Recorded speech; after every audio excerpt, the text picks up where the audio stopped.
Good afternoon, and a first welcome to the Conference on European Economic Integration, or CEEI as we tend to call it. My name is Ingrid, and I'm going to guide you through the conference today and tomorrow. We are delighted that we can hold this year's conference in a hybrid format, and that so many speakers and participants are here on site at the Österreichische Nationalbank in this main beautiful hall, the Kassensaal. But please also allow me to extend a special welcome to the speakers and participants following the conference online on WebEx. Thank you for joining us for the CEEI. Unfortunately, you are missing out on all the networking and on the food, but you are very welcome to chime in with your questions and comments during the Q&A sessions.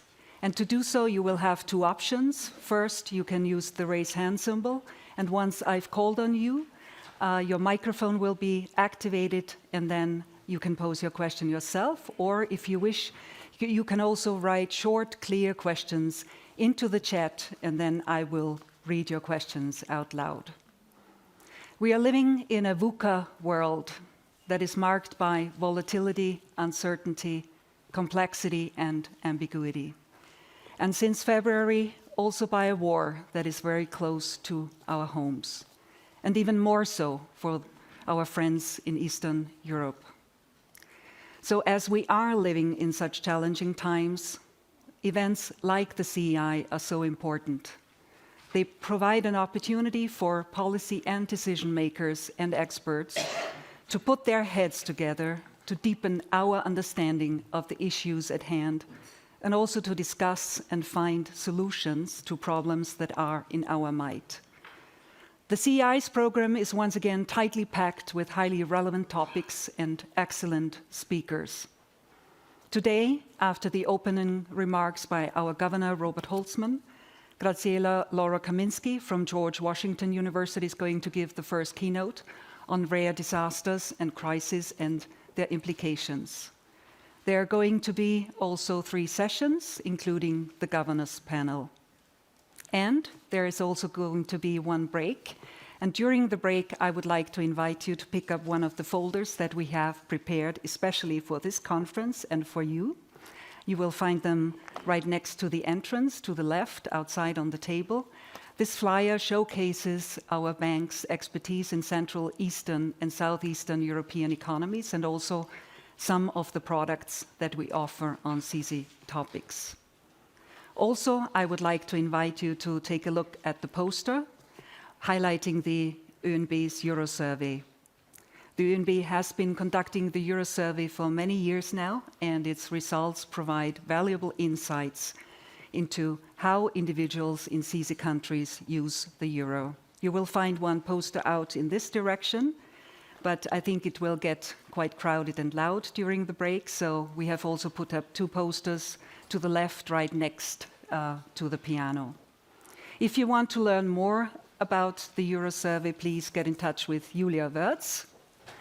She will either help you yourself or connect you with one of the Euro Survey team members. Today's program is framed by networking opportunities accompanied with food. So we've just had a light lunch, and the day will be rounded out by a conference dinner, not here at the OeNB, but nearby in the museum quarter, with Sanja Tomicic from the Croatian Nationalbank as dinner speaker.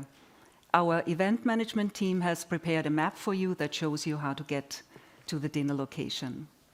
To conclude, on a lighter note, if I may, today's program reminds me of a daily sandwich with lunch and dinner serving as the bread.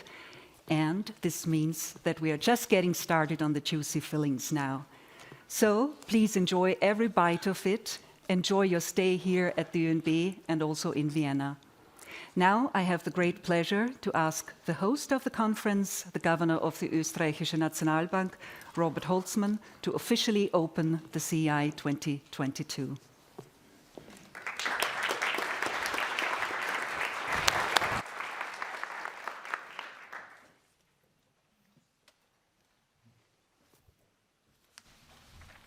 Thank you, Ingrid, for this great opening of this conference, and a warm welcome now from my side, dear colleagues, participants, friends, welcome to this conference.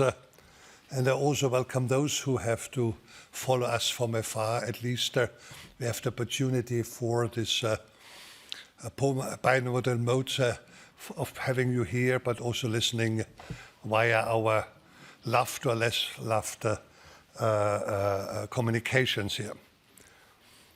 It has already been mentioned, we have a special guest speaker immediately afterwards, Professor Graciela Kaminski, who is going to her 29 slides in order to find out which one she will slip her.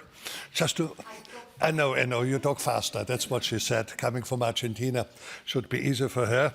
But I also want to say that we also have at least 4 of my colleagues from other central banks are here, which I would like to extend a special welcome. Deputy Governor Leonardo Badea from Romania, First Deputy Governor Marta Knightley from Poland, Governor Genseko from Albania, and Governor Gedimus Simkos from Lithuania. Because if and as we have such a conference, I think it's very much important to have a panel in which members from the corresponding councils at their central banks are here in order to present their views, because they are the ones in charge and they should inform us. Well, as already has been announced at this year's conference, we are discussing a topic that has been foremost on our minds for the last 9 months, economic and monetary policy under wartime conditions. Since February 24th of this year, we have witnessing something which we thought unimaginable over the last 4 decades in Europe, war. And you may know that the 24th was the moment when we wanted to meet, and we met in Paris for an informal retreat of the Governing Council. And so we had the opportunity to see and discuss how this will evolve, and we are still flabbergasted what's going on. Well, we therefore deplore whatever is happening there, not only the thousands and deaths which is happening there, but it is also what we will focus on this conference is the economic dimension, what we see today and what we will see tomorrow. We have been paying a lot of attention to the implications of the war to the Ukrainian neighbors through our observation what happens in the Central, Eastern and Southeastern countries. As we know, our CESEE privation insured. And this has happened in the top of what we're observing as well. These are the questions of pandemic, and a little bit coming now into the back burner, but has to come in the front burner again, the climate crisis. Let me briefly share a few thoughts on the economics of war. First, the idea that wars are waged only for economic reasons is based, what I would call, on a widespread myth. Unlike in pre-industrial times today, there's little economic rationale for a war. At the end of the 18th century, the German philosopher Immanuel Kant stated that, quote, "the spirit of trade cannot coexist with war," unquote. Almost 150 years later, Ludwig von Mises, an Ukrainian-born proponent of the Austrian School of Economics, pointed out that, quote, "there are no economic causes for armed aggressions within a world of free trade and free enterprises," unquote. Both Kant and Mises also stressed the importance of another condition for peaceful coexistence, political democracy. Mises have explained that in, quote, "a world of growing government power, there exist economic causes of war," unquote. As a case in point, he mentioned governments of commodity-producing countries arranging a cartel to monopolize market. Quite some foresight.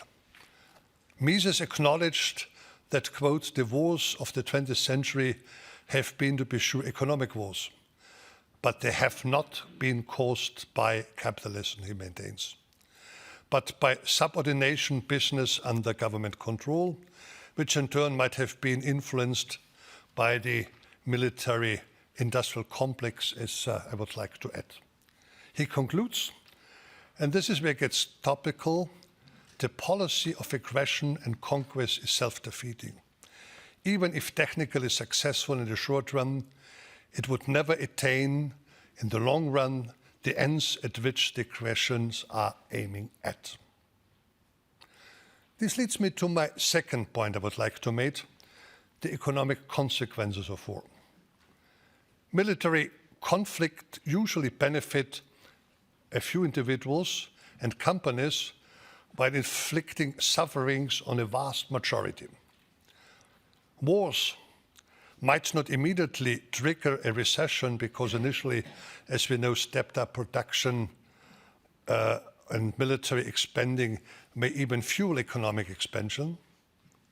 In war terms, however, war is more likely to have a negative impact on household spending as a bigger proportion of GDP is channeled into rather unproductive investments. As aggregated demand increases and bottlenecks emerge in the supply of sought-after products, inflation increases too. In the medium term, this hampers business and consumers' confidence, which eventually temper growth. I would claim historically high inflation has been mainly a consequence of war and has also led to the establishment, as we know, of central banks like the Austrian Central Bank at the end of the Napoleon Wars. In Ukraine, as we know, the war has been exclusively taking place. The economy is in deep recession. We know that, and our friends from the Vienna Institute for International Economic Studies, their projections expect that a third of the production will be lower in 22 than in 21, albeit, according to their projections, the economy is going to grow, may grow again already in 23.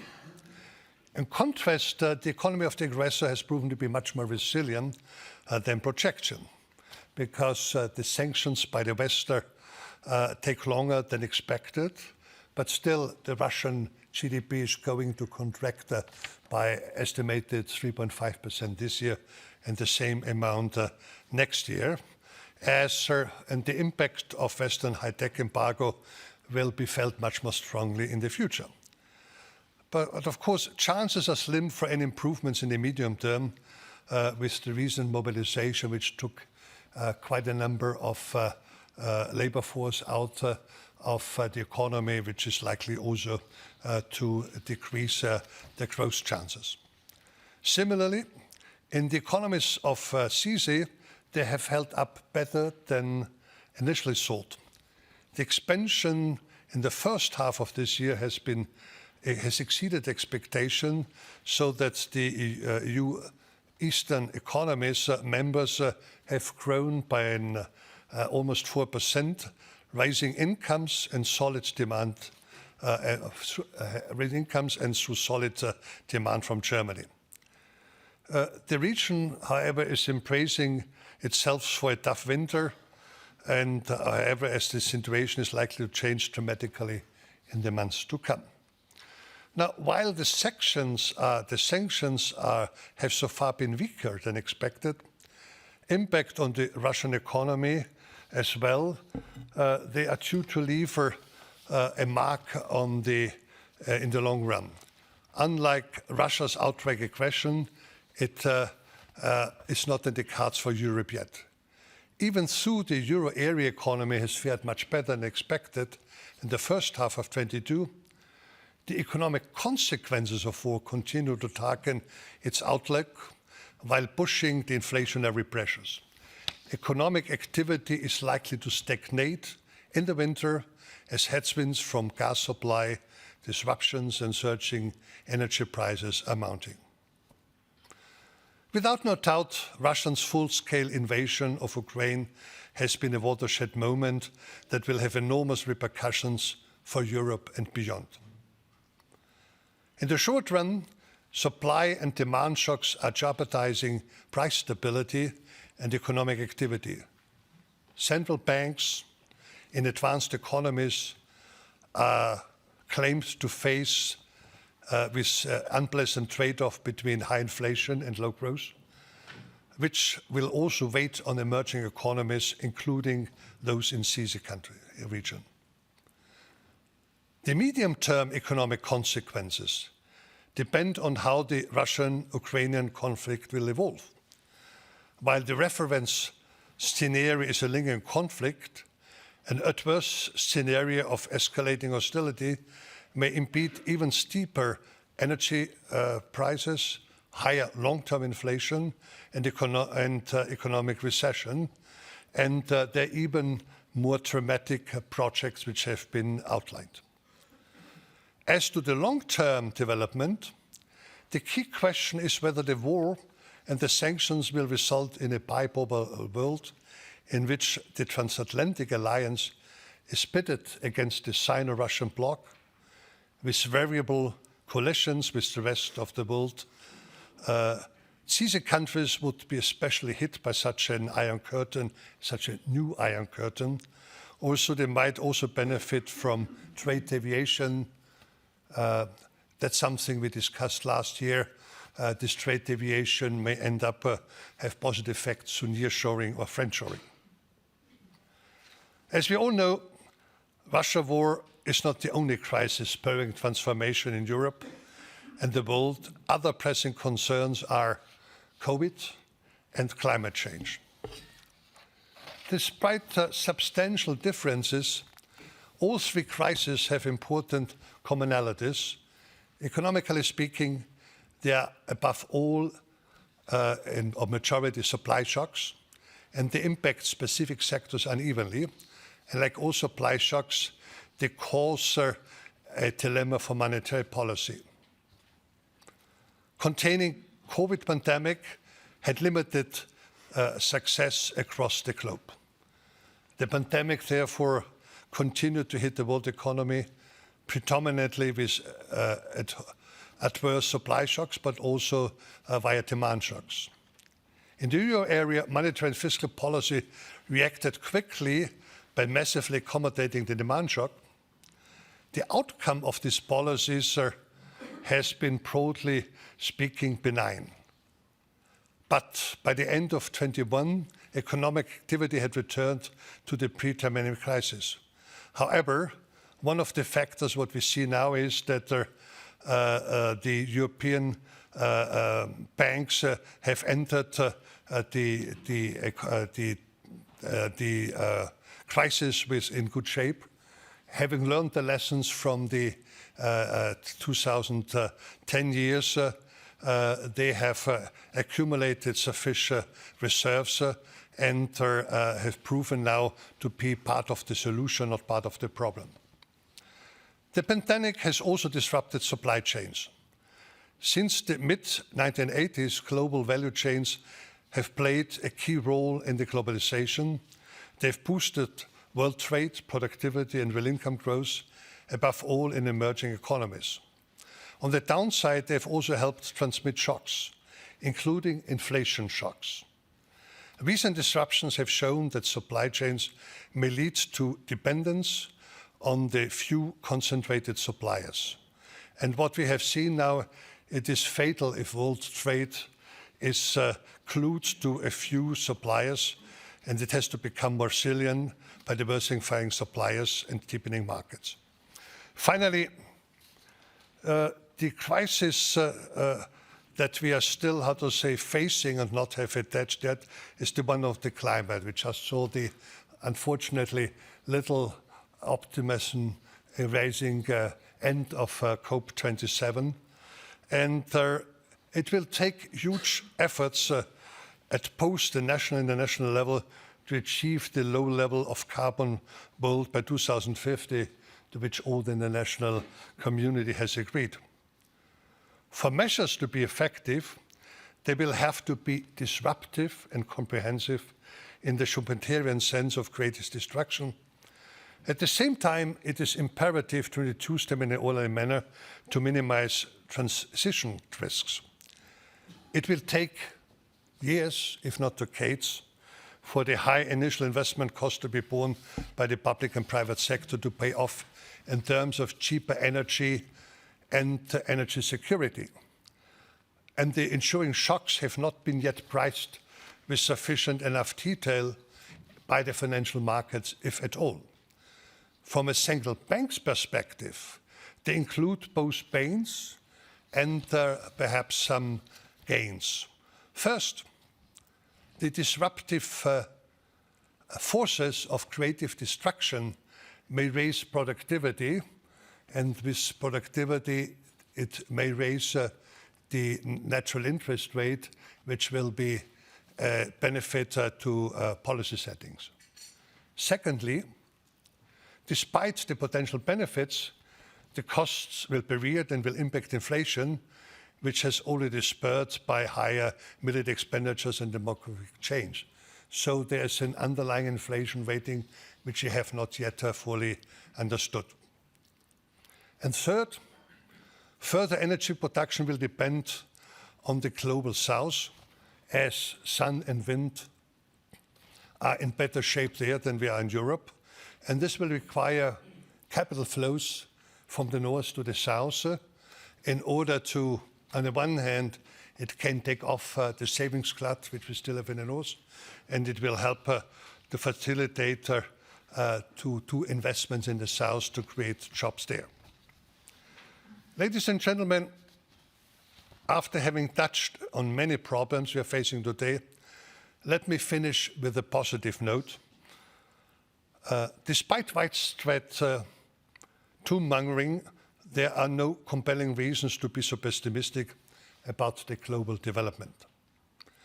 However improbable as it may seem, it's still possible and also necessary that the West, and hopefully a new Russia, find a way of peaceful coexistence while meeting the security interests of both Ukraine and Russia. Second, a new area of political economy cooperation could again unlock a peace dividend for the global economy. From a long-term perspective, the world has become more and more peaceful and non-violent over the last decades and centuries. Furthermore, poverty and diseases have been on a spectacular decrease around the globe, even if the pandemic was interrupted, and the pandemic has interrupted this trend. Last but not least, we already have the most technical means to tackle the climate change, even if the science and economic knowledge of some of the actors has not sufficiently advanced. The investment needs for the green transition may sound overwhelming, but if you take the numbers we have available, they amount to some 2% plus of GDP, and thus correspond to the estimated investment gap that advanced economies have accumulated over the last decades. And these magnitudes are dwarfed by the military expenditures in war times. In short, mankind problem-solving skill should give us confidence in the future. With this positive note, I finish, and it's my pleasure now to invite the keynote speaker, Graciela Kaminski. She has always been introduced where she's coming from, Argentina, and also where she is now academically at Georgetown University in Washington, so we were neighbors for some time. On top of her academic career, Graciela also has experience at the Fed, where she served as a staff economist for some time. She has experience in the national organizations, where she has served as a consultant, World Bank, IMF, and the American Development Bank. She has enormously published and also in top journals. And she's going to talk now about rare disasters, current and future vulnerabilities in Western Europe, where she compares the current crisis with those of the past 200 years. She has a longer PowerPoint, but she promised that she will run through it in speed. But we're all looking forward very much to your presentation. Thank you much.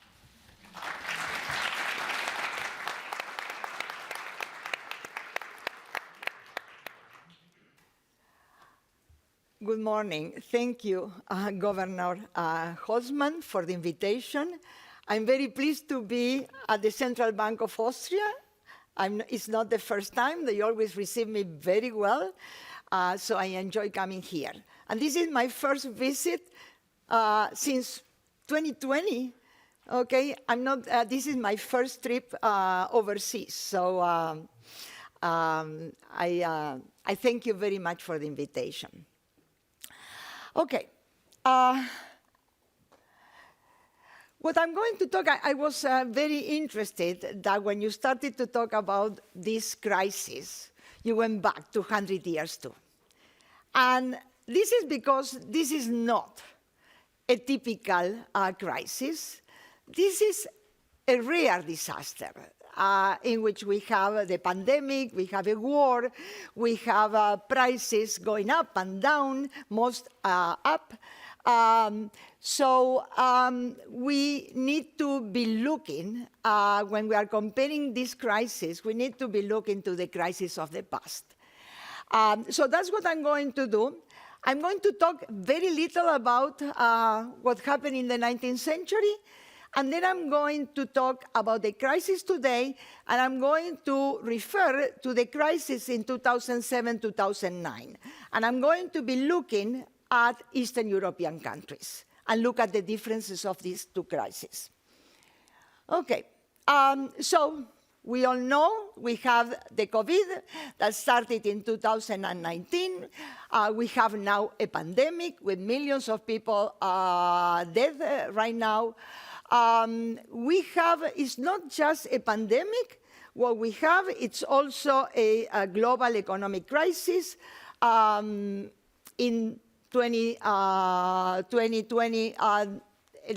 the world economy collapsed. It recovered, but still, okay, we are below, much below the trend. And now, besides having a collapse in economic activity, what we have is high inflation, okay? To make it even worse, we have a war. So we have displacements of lots of people around Europe, okay? And we have collapse of food supply chain, triggering crisis, and hunger in developing countries. So just mentioning everything that was going on, okay, we discovered that this is not a regular crisis, and we call this type of events rare disasters. So to assess the severity and persistence of what we are having right now, I would like to talk about prior rare disasters. Okay. So during the 19th century and the beginning of the 20th century, we have many crises. And we have financial crises. And the crisis back then started, like right now, when we have a large financial crisis, is that it starts in the financial center. We had the London Panic in 1825, in Austrian Germany in 1873, the Baring Crisis in 1890. You well know the 1929 crisis that led to the collapse of financial globalization. And then we have the 1982 debt crisis in developing countries with big US commercial banks at the core of this lending problem. And then we have the global financial crisis. So these are the financial crises, but we also started studying crises that were non-financial crises. And we look at social revolts in Europe. We also started looking with my co-authors at the pandemic, the influenza in 1918 and 1919. So let me go on, because what did we learn? Well, the severity and the persistence of economic distress is much larger in crises that start with a collapse of the financial center. And in general here, we divided the countries into financial crisis and non-financial crisis. And what you found, oops, what did I do? Okay. Okay, let me see. Oh. I cannot, well, what you can see in here is that the persistence of economic distress is far larger for countries for financial crisis compared to non-financial crisis. And you can see here that, for example, high persistence of economic distress has a much larger share of countries suffering this long economic distress after financial crisis compared to non-financial ones. And the same thing you can see here about the severity of economic crisis. So taking that into consideration, I'm going now to start looking at another rare disaster, the crisis that started with the crisis that started in the United States and spread around the world. But I'm going to be concerned right now with Eastern European countries. I'm going to be looking at what happened back then, and I'm going to be looking at what is happening right now, and to have into consideration the differences of these two crises. Okay, so here what I did was to look at all the countries. Maybe I missed some of them. That you look at what was the characteristics of the crisis in these countries. And for that, I looked at the depreciation of the domestic currency, and I also looked at the reserve losses of the countries. And you can see here that it was a dramatic shock, okay? The reserve losses of these countries almost reached 40% of all the total reserves of the central bank, okay? And some countries have a fixed exchange rate regime vis-a-vis the euro. Some countries were in the euro already, but the countries that were not having a fixed exchange rate regime and, or were in the euro, then you can see that suffer big depreciation. So, for example, Poland, the depreciation during this crisis was 47%, Romania 36%, etc. So this is not a small crisis. So let me now examine what were the fundamentals of this crisis. Interestingly enough, what we see is that the average account deficit during this period was quite large. Okay, for example, the case of Bulgaria almost reached, on average, during the 2007-2008, a current account deficit of almost 25% of GDP. Latvia, okay, had a current account deficit of 20%, Lithuania similarly. These are huge current account deficits, okay? And this is going to show that the correspondence, the large level of capital inflows and the amount of debt that was accumulated. Okay, so we have a large current account deficit. Of course, okay, the level of external debt increased dramatically. So, for example, in Latvia, the external debt over GDP was about 60%, okay? And it increased almost 160% of GDP. Similarly, Slovenia too, Hungary. In most of the cases, what you see is that the the countries acquire a large external debt in GDP when you are moving from 2000 to 2010. Of course, at the core of this international borrowing was the decline of interest rates in the financial center, the United States, okay, that attracted residents of these countries to start borrowing from the rest of the world. Capital inflows were quite dramatic. Again, the Baltic countries were it was the area that was more fragile. It was borrowing dramatically from the rest of the world. And you can see that capital inflows, for example, in the case of Serbia and Latvia and Bulgaria, reach about 20% of GDP. Okay, so the current account deficits, borrowing from the rest of the world, is complemented too with a large increase of domestic credit growth. You can see here that there was an extreme bonanza. What you have here is the annual domestic credit growth rate on average from 2004 and 2007. In some countries, they almost reach an increase of credit of about 60% on average per year over all this period. Similarly, the case of Romania, Latvia, Lithuania, those are the countries that they borrow the most. They have the higher deficit in the current account. They have the larger capital inflows, and also the increase in domestic credit. But in general, when you are looking, these are not small numbers.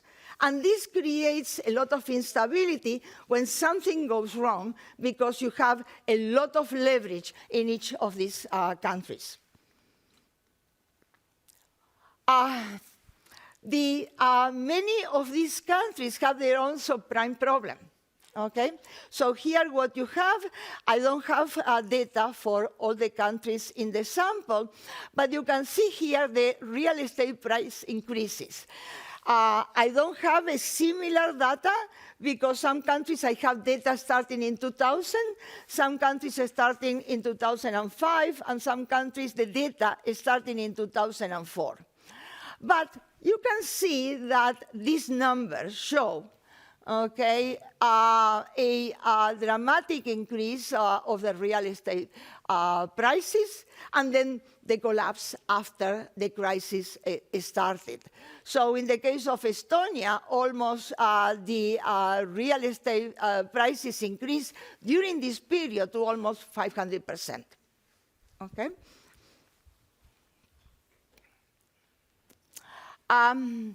So all this borrowing, externally, domestically, a large current account deficit, this economy was overheating. And you can see here that some of the countries were growing at the rate that China was growing 10 years ago. And Eastern Europe doesn't look like China. Okay, so here what you have is that growth rates, the annual growth rates from 2003 to 2007, in some countries were growing at a 9% rate. So there was a lot of overheating. Okay, in some countries, although not all of them, had on top of these fragilities, there were government deficits. In this case, mostly, it's Hungary that had the largest government deficit during this period. Okay.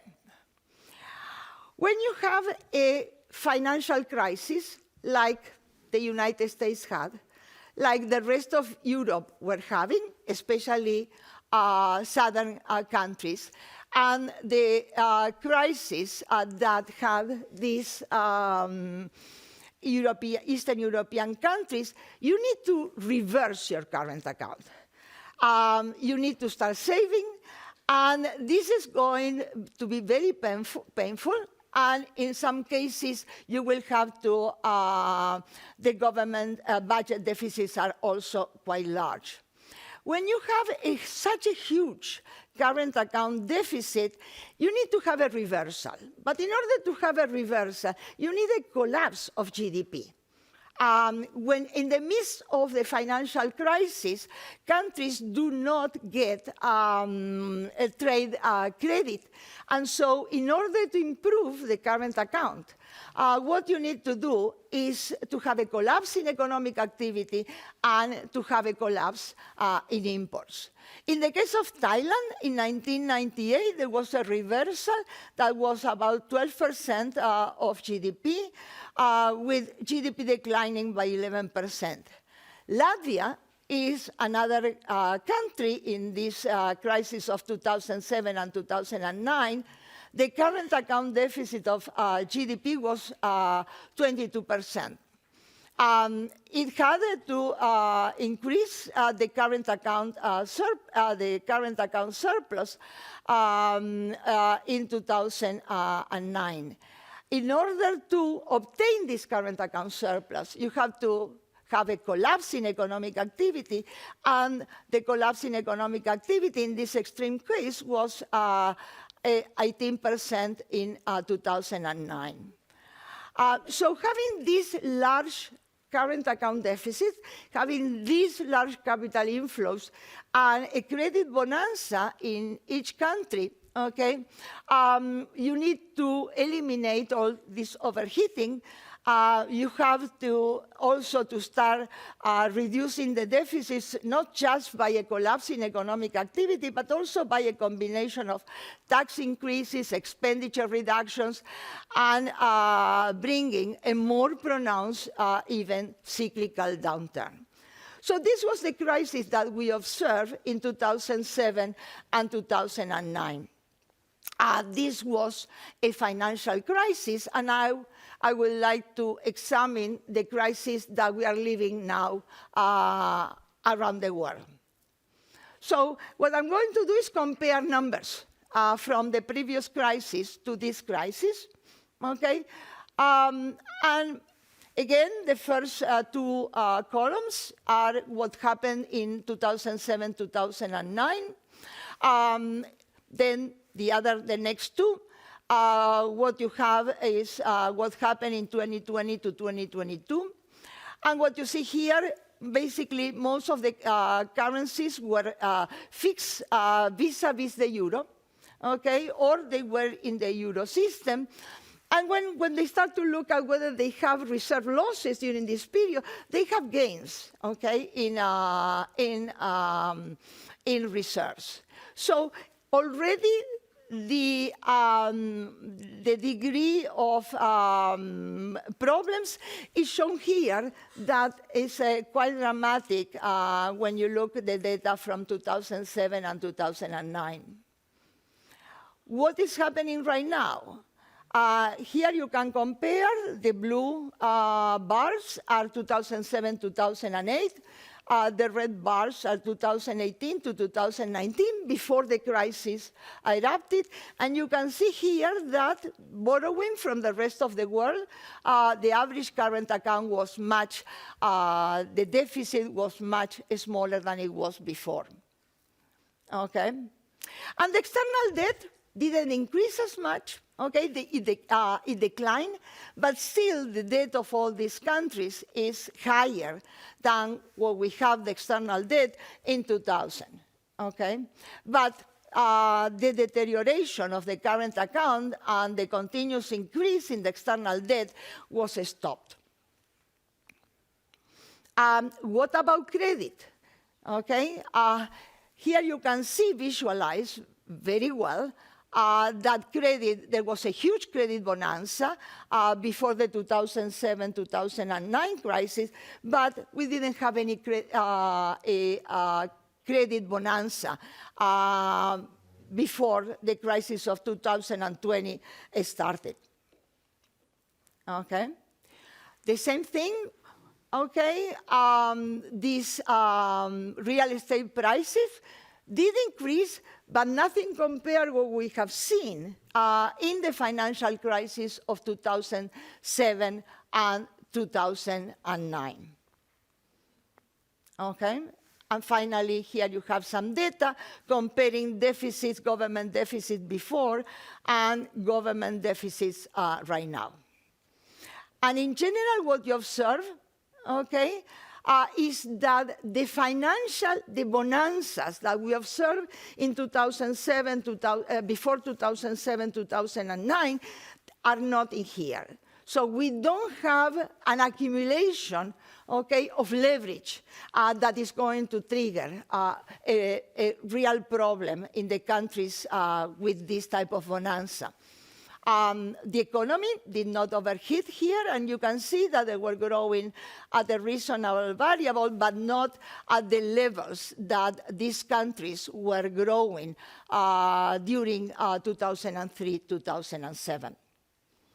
Okay, so what triggered these differences? The crisis that erupted in 2007 and 2009 started in the financial center in the United States and spread to the rest of the world, okay, to Western Europe, Eastern Europe, to Latin America, etc.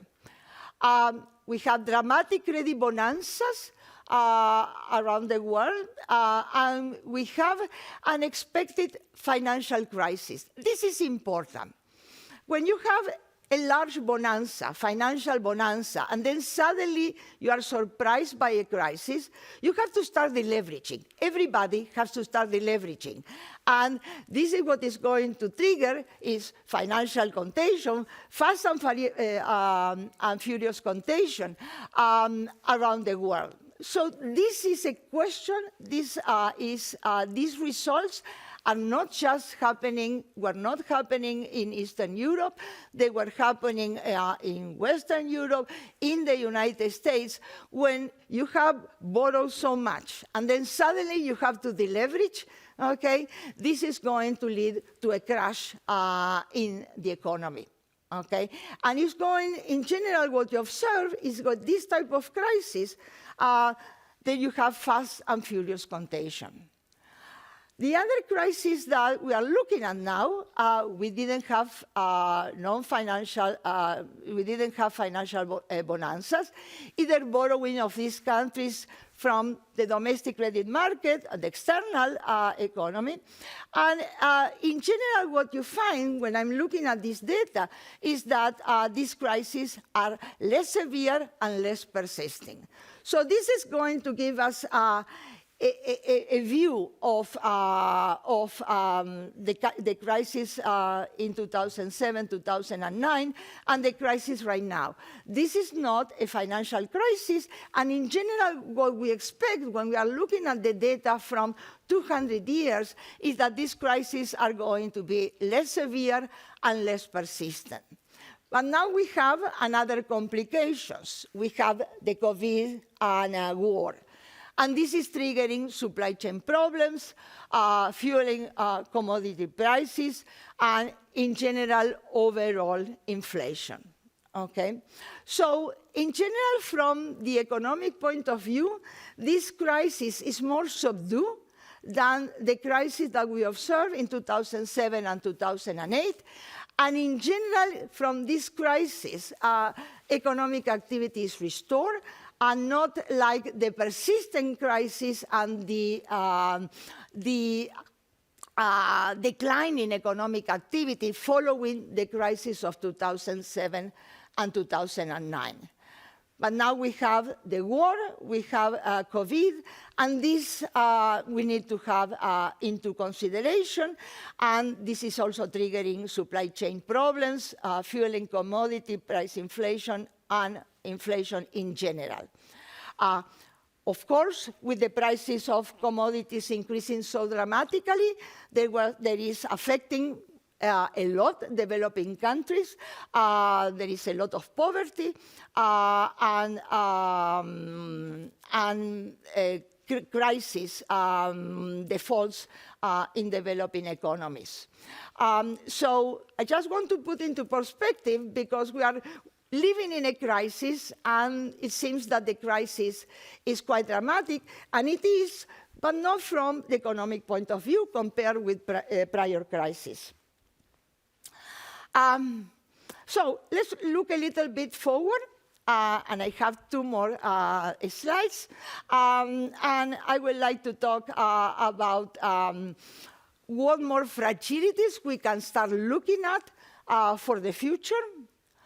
The first thing that is happening is that world uncertainty has been increasing. Okay? And this can lead to a decline in economic growth. The more uncertainty there is, the less investment there is, and this can prorogue, okay, the decline in output. So we need to consider also this problem. Okay. The other issue that I would like to talk about is about financial fractures. Okay, so this is not a financial crisis, but still financial fractures are emerging. One of these crises is the UK pension funds, and at the core of this problem were the low interest rates that the government was paying, and this triggered hidden fragilities. In September, the pension funds were in a big problem. They started to early on to start speculating, because interest rates on the gilts were very small. And so they started to invest in complex derivatives, okay? And when credibility collapsed due to the mini budget of Prime Minister Rush, okay, the gilts prices collapsed. This triggered, okay, calls for pension funds to get more collateral, and on top of that, that the price of gilts were collapsing, okay, the pension funds sold gilts, triggering a further collapse of their prices. So we are seeing lack of liquidity in international capital markets. Even now in the United States, we are seeing, okay, problems, lack of liquidity, spreads that are, bid and ask spreads that are increasing in the US Treasury market. That is the most liquid financial market in the world. So this is something that we need to monitor. Even though this crisis did not start with a financial problem, it can create financial fragilities. In the case of developing economies, governments are borrowing again from the banks, and this is creating, this is increasing, and this is creating a loop that goes from the governments increasing their debt. This is going to lead to problems in the banks, because some of the countries, okay, debt is going to be in default or in a fragile situation. More on emerging markets, sovereign risk is increasing. In South Asia, Latin America, and Africa, and some countries are defaulting. If we need to target one countries to look at, is developing countries. These are the countries that are suffering the most. There are problems with commodities, poverty, social discontent, and all these vulnerabilities can worsen even more the state of the economy. So it is important to monitor all these fractures and provide financial help to developing economies. So Thank you very much. So I don't know how long it took, but I finished my 29. Thank you.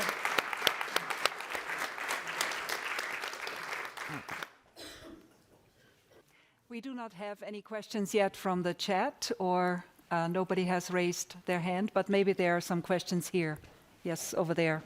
The Romanian Central Bank and the Fiscal Council of Romania. And now, with reference to the 2007-2009 financial crisis, I would make a distinction between public borrowing and private borrowing. Basically, the boom was driven by private borrowing. That's it. And that's essential, because what's missing, I think, not in your presentation, but in public debates, including in the EU, is the role of macroprudential rules, regulation. That's a huge lesson. Okay. Because in the European Union, in the euro area in particular, if you don't have adequate macroprudential regulation, I mean, you hit the wall again. And that's something we should consider, because macroprudential regulations are not necessarily effective. Yeah. We know it. So, and then another lesson, what do we do about free flow of capital in the world? If that's the case, how can we nudge capital to go into tradables, not into non-tradables, into speculative activity? That's a huge issue. And we're not very knowledgeable about that, I mean, in terms of what we should do. Yeah, I realized that most of the capital inflows were borrowing by corporates, not by the government. The government then started to issue more debt in order to bail out the private sector. And so did in Spain and Italy, most of the southern countries. That's what happened. And in general, that's what you observe, not just in the 2007, 2009, but you also observe in other crises of the past, okay? It is the private sector that was borrowing. The question is what to do. I agree with you with macro financial regulation. Some countries, especially in Latin America, in the 1990s, they introduced capital controls. The experience about capital controls on inflow is not good at all, because every time that the governments introduce a new restriction, investors were channeling their funds in different type of assets. I'm from Argentina, so I'm very skeptic about capital controls because it gives, well, first of all, everybody evaded all these controls. Now in Argentina, we have 40 different exchange rates by the government. But still, when you have no competition of banks, you have corruption, bad institutions. So we have to compare a little bit about capital inflows and then have capital account restrictions. So I'm not very supportive of capital controls in order to eliminate this type of crisis. So at least in Latin America, in emerging economies, capital controls had created a lot of distortions. This is what my position. If I may add to that, because you made an important point, but one of the conclusions why this is happening, one explanations, ever since we had the implementation of financial market regulation in Europe, and even countries not yet in the euro, they are closely linked or follow part of the macroprudential policies there. And as a result of it, they were allowed to move towards more fixed exchange rate or became members of the euro. And I think this is this part which shows it, because as you mentioned, in other parts of the world, you still have, as we speak, major problems because you don't only have the public deficit, you have also the private deficit, and you have a number of countries closer to bankruptcy. So whether we like it or not, but and these other studies have already shown econometrically that albeit the banks don't like it so much, but the financial supervisory functions have worked very well and are what I mentioned at the beginning. Banks are not now part of the problem, they're part of the solution, even if off and on they like to become part of the problem again. I think there is another question down at the back. Which adds to the question of... Sorry, I cannot hear well. Can you hear me now? Oh. Okay. Which adds to the question of the previous asker. And I was wondering what you think about the Lucas critique, because you researched crisis for about 200 years now, and I was wondering, we are still talking about the current account, we are still talking about portfolio flows, we are still talking about debt crisis. At some point, will it change the relationship between the explanatory variable and the response variable? And when do you think will there be something like crisis variable, climate variables come into crisis research? Oh, okay. Graciela didn't understand your question, Vic, so I tried to interpret I it. cannot hear from that far even. So far it was to what extent your explanation, how to say, take account of your Lucas critique, how to say that if you watch it and if you try to describe it, the relationship changes. So what you're doing there, you use old relationship to explain the future, and this is a problem. I have my answer, but I would like give it to you. But unfortunately, all these crises repeat themselves. And with or one or not looking into the structures, I think there's some basics which remain with or without Lucas critique. This would be my quick answer to that. One final one. Yeah, one question is, you usually if you have unregulated financial markets, you have this boom-bust cycles. And we see it, for example, in maritime transport costs. We had this boom, a spike in prices, and now it's again more or less before the crisis, the prices of maritime transport. So, and the second thing is what we have not seen yet, but we see it starting, is we had the boom in prices of housing and real estate, and now we are waiting for the bust. And couldn't this bust lead to a real financial crisis if house prices are going down very strongly? And so couldn't we in 2 years not talking about deflation instead of inflation? I cannot hear well, so. It's okay. Yeah. I take up the second part, which is in the US compared to Europe. We have always the property prices, you know, in the boom they go up, and in the bust they come down, something which typically we don't observe, at least not in Germany, Austria, they observed it in some other countries. And then the question is this something which you expect there, since you know the US, since you live there, and since I'm sure you have bought, I hope you bought a house in Georgetown. No, I lived, I had to move in 2000, when the crisis in 2007, 2009 erupted, and there were lines to buy a house, so it's crazy. Yeah, they come up and they come down. The easy monetary policy in the early 2000s led to this dramatic increase in the real estate market. And this triggered a large depression in the United States. This affects the collapse in prices in the real estate market, affects dramatically consumers in the United States. That's the only asset that families have. And the collapse of these real estate prices was quite dramatic. People had to leave the houses.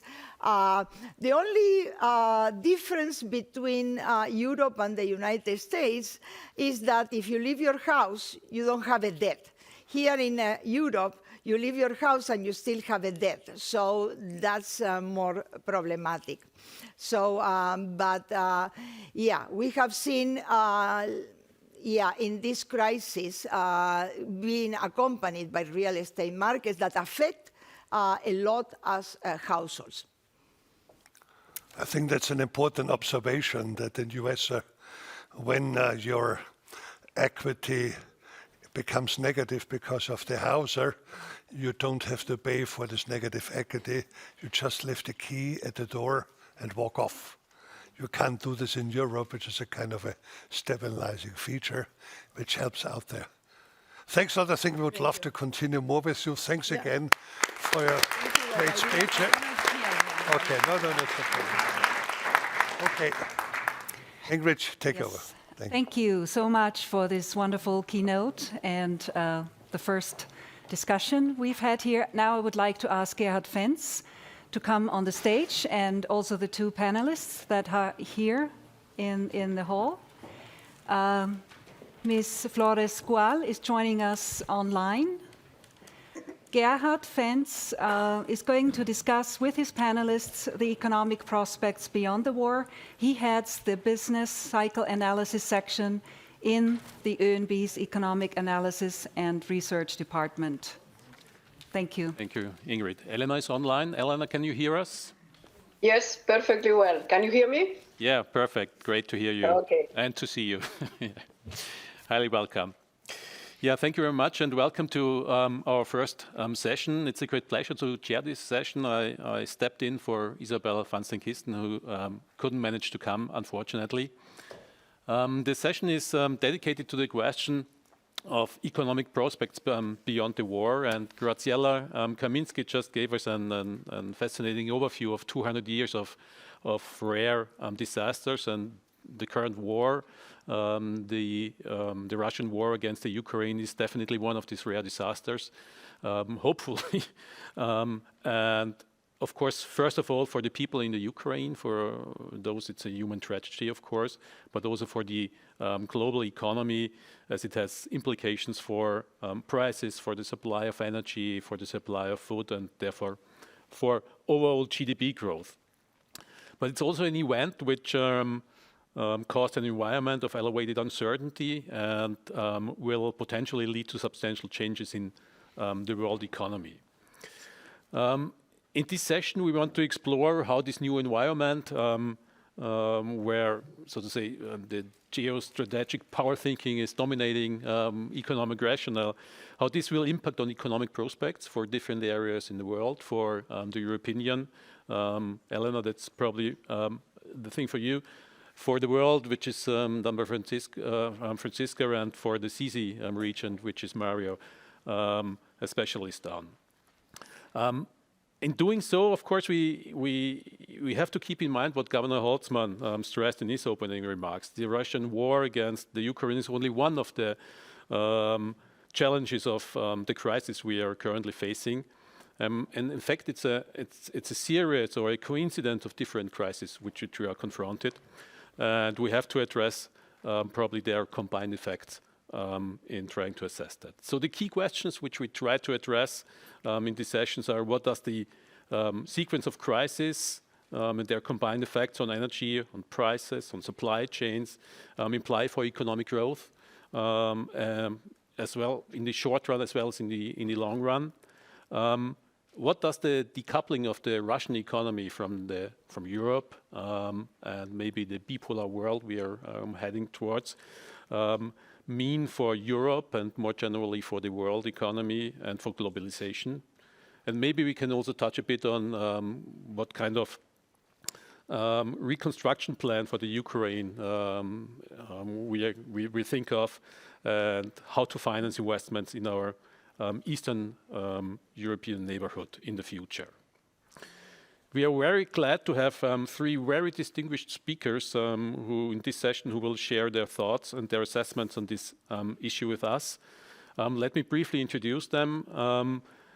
We are first very happy to welcome Elena Flores Gual. Elena is Deputy Director and responsible for international investment at the DG ECFIN of the European Commission. Since she joined the DG ECFIN in 2007, she held several senior management positions, including Director for International Economic and Financial Relations or Director for Policy Strategy and Coordination. And before joining DG ECFIN, she worked at the Directorate General for Budget. She got her master's from the Universidad Autónoma de Barcelona and also a master's in European economy from the College of Europe in Bruges in Belgium. So welcome, Eleanor. I'm glad that you can join us. Our second speaker will be Mario Holzer. He's Executive Director at the Vienna Institute for Economic Studies, institute the OeNB has a long cooperation with. Thank you for coming. Besides his duties as Executive Director, Mario is also coordinating economic policy and development and communication with a focus on European economic policy. And more recently, he has also worked on issues of infrastructure, investment in Greater Europe, and thereby proposing a kind of European Silk Road. So maybe we can also touch on this issue. He's also lecturer for applied econometrics at the University of Vienna and obtained his PhD from the Vienna University of, I think, Economics and Business Administration. Yeah. So welcome, Mario. And last but not least, a very special welcome also to Franziska Lieselotte Onsorge, manager at the at the World Bank, sorry. Actually manager of the Prospects Group, I have to read that, in the Equitable Growth, Finance and Institutions Practice Group at the World Bank. So difficult name, but in very important institutions there. Prior to joining the World Bank, you worked at the office of the chief economist of the EBRD, the European Bank of Reconstruction and Development, with a focus on regional surveillance, forecasting, and financial sector policy issues. And previous to that, you were also at the IMF, the International Monetary Fund, where you covered a wide range of countries from Asia to European countries. And you published a wide range of topics also in academic journals and policy publications. So it's a really great panel, and I suppose that we start with Eleanor. Eleanor told me that she has a very strict time schedule, and you have to leave at 2:45 for a G7 finance meeting, actually, I've been told. So Eleanor, please start, and the floor is yours. Thank you very much. Thanks for the invitation and for your kind presentation. And I'm really sad not to be there with you. And I see some old good friends on the screen in the panel, are also in the room. So I really miss this opportunity to talk to you in person and have a chat besides the conference. But okay, that will be next time. So let me share with you a number of reflections, maybe a little bit unstructured compared to the first introduction, which was extremely interesting. I had the chance to listen a little bit, but that would maybe give you food for thought and some questions. So as you said in the introduction, we were kind of starting to get out of the COVID crisis when the Russian war in Ukraine kicked in and changed completely the course of things. So indeed, and I say that because some of the challenges we are facing now were already there somehow, but they have been obviously exacerbated by the impact of the war. So in fact, we had this COVID-19 pandemic crisis where, as we all know, economies were largely shut down with a very sharp impact on GDP. So GDP felt almost 6% in the EU in 2020. And at the same time, that triggered a number of policy responses that were also very hard, very strong, both in terms of rolling out very quickly the vaccination and therefore allowing to reopen the economies, let's say, shortly, even if that took some time. And at the same time, a very strong monetary and fiscal policy response that really helped to make this very negative, sharp impact of somehow short-lived. And there we were immediately after the hard period of confinement with an economy restarting, recovering, following the reopening, and what was seen at that moment is that there were already signs of inflation, basically because of fast surge in demand, not necessarily met by sufficient supply, because we were still facing supply constraints. So the supply chain was not reestablished as quickly as the demand came in. And there was also quite a strong demand for maritime freight shipments, which again the supply chain didn't manage to face. So we had already this kind of pressure there. And also the rapid increase in wholesale prices, most notably of natural gas and electricity, started also at that moment already. So then we had the impact of the war, basically through the commodity prices mainly. And in addition, there were again fresh supply chain disruptions, as we have seen, in particular affecting raw materials, but not only. And that combined with uncertainty coming back. So we had very much this uncertainty factor hanging on the economic prospects, and that was again exacerbated by the impact of the war.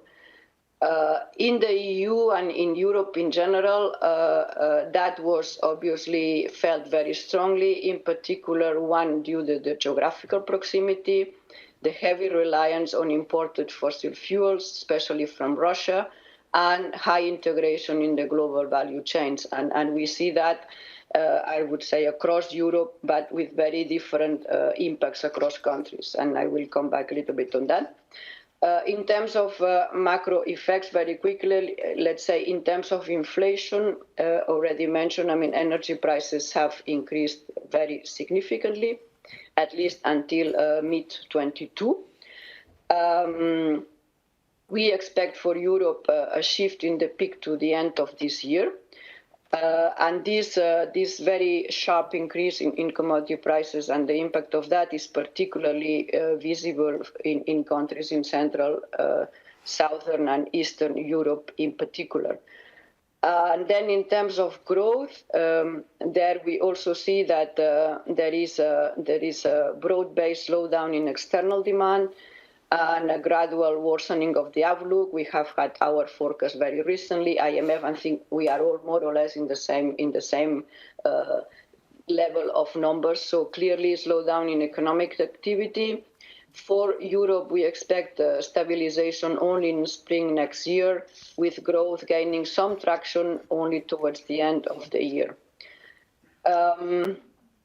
What we see as well is that not only we see this kind of short-term impact, but we see also that the Russia war in Ukraine has also had some kind of level shift in terms of growth prospects, and this is, I would say, even more concerning. We also see the risk of economic divergence in the EU due to these developments. And in particular, we see divergent inflation rates across countries. And obviously, the exposure of every country to these common shocks is different, in particular regarding trade links and energy links with Russia. So that's from the European perspective, a clear policy challenge, which means that what we were already in terms of accelerating the structural transformation of the energy use, the value chains and the labor markets is now even more necessary than before. So a brief word on policy responses. In the face of these challenges here, what is very important and quite difficult, I would say, at this juncture is to get the right combination, the right mix of fiscal and monetary policies. We are now clearly in a context where monetary policy has started to be less accommodative, on the contrary, with interest rates going up. At the same time, we have fiscal policy in a situation where deficits and debts went up through following the policy response to the COVID crisis, but still with a need to face some of the impacts of in particular, the energy crisis into both companies and households. that request some kind of policy support. So what we see now is clearly the need for fiscal policy to remain present, to be agile, but clearly to be shaped in a way that measures are temporary and are well targeted to those that need them more, and at the same time that they do not introduce distortions in the price signals on the energy sector. So what we see from the EU perspective is that the change towards the green transformation, the green transition of the economy needs to continue, and therefore it is important that the fiscal support does not distort, let's say, excessively. I would like to say it does not distort at all, but that we know it is not what is actually happening in reality, but one needs to be very careful not to distort price signals excessively. That would derail the transition. At the same time, that means that the challenges in terms of investments are very important. So there is a huge need of accelerate investments on the green and digital transition and to improve security and energy supplies. Here, I don't go into the detail, we don't have time, but for the EU, we have a number of policy instruments, just to name the Recovery and Resilience Facility and the Repower EU initiative. That's EU.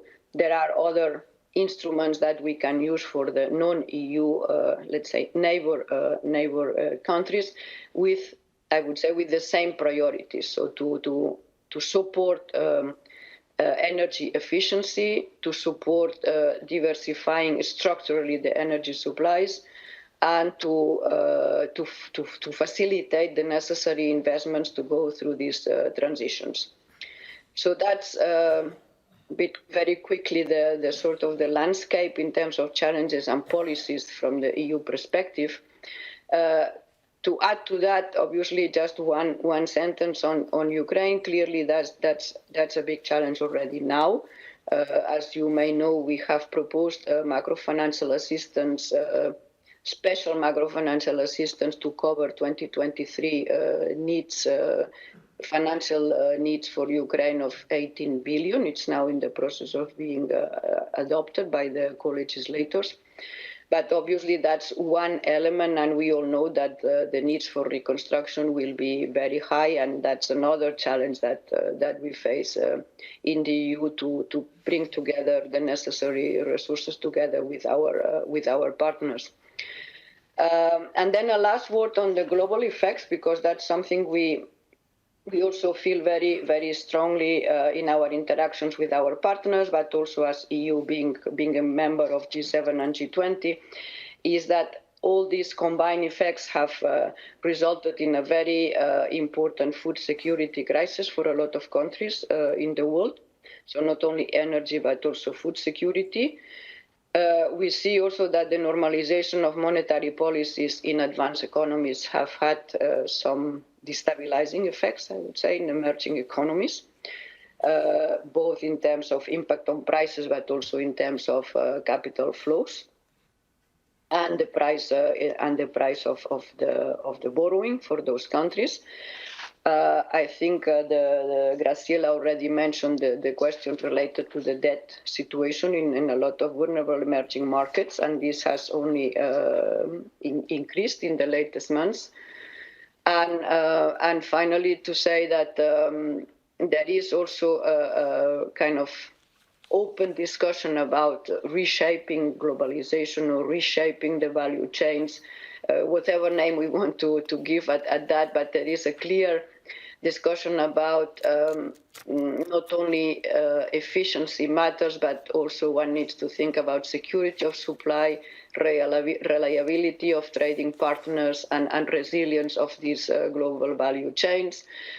I think it's very difficult at this stage to have numbers, let's say, that prove actually what exact changes are taking place, but there are changes in that respect, so we may see a landscape which is going to be different in the coming years, and that may have also implications, will have implications for our also intra-EU and relations between a number of countries in Europe. So with that, I would end with a word to say that from all these factors I mentioned, we think that there is really a strong call for increased cooperation. I would say that goes without saying in the context of the European Union, but not only. It is very important that we increase cooperation and increase cooperation and policy decisions that take into account much more the spillovers, first with our neighbors, but also with the rest of the world. And I think this is really a very difficult call at this stage, because in a way the impacts of this crisis are different across countries and are very different across parts of the world. While at the same time there is more and more a need of finding joint solutions to those challenges. Thank you.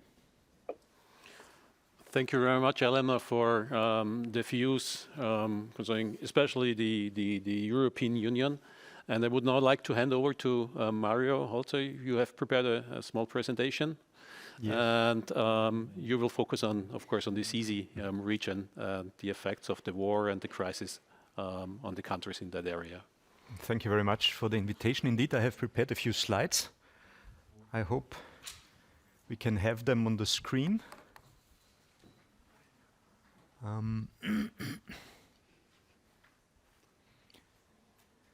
Going into the perspective of the... You have 10 minutes. I know. Okay. I have 10 slides, but I will rush very quickly through those. And I can also tell you already to imagine just what on those slides might be, if they are not coming to the screen in a... Julia, they don't have the slides, but... okay, because they were also... You've got the slides from Franziska? Yes. Then would it be okay, Franziska, if we change thing and you start? Okay. And in the meantime, we try to fix this problem. Mario, sorry. Okay. Okay. So let me start by thanking the Austrian National Bank for inviting me to this. I've been to several events at the OeNB, but never this particular conference. So it's really a pleasure to be here. Thank you. So the conference is about prospects for Europe, or the session is about prospects for Europe. And of course, what happens in Europe doesn't stay in Europe. But conversely, also what happens in the global economy has spillovers to Europe. And that's the bit that I would like to focus on. Okay, here are my slides. Yeah, I can switch. There we go. So we are in the midst of the steepest, or the fourth steepest, one of the steepest global growth slowdowns in half a century. So the chart on the left shows you the changes in growth from one year to the other in global growth. Shows you all the 5 steepest global growth slowdowns since 1970.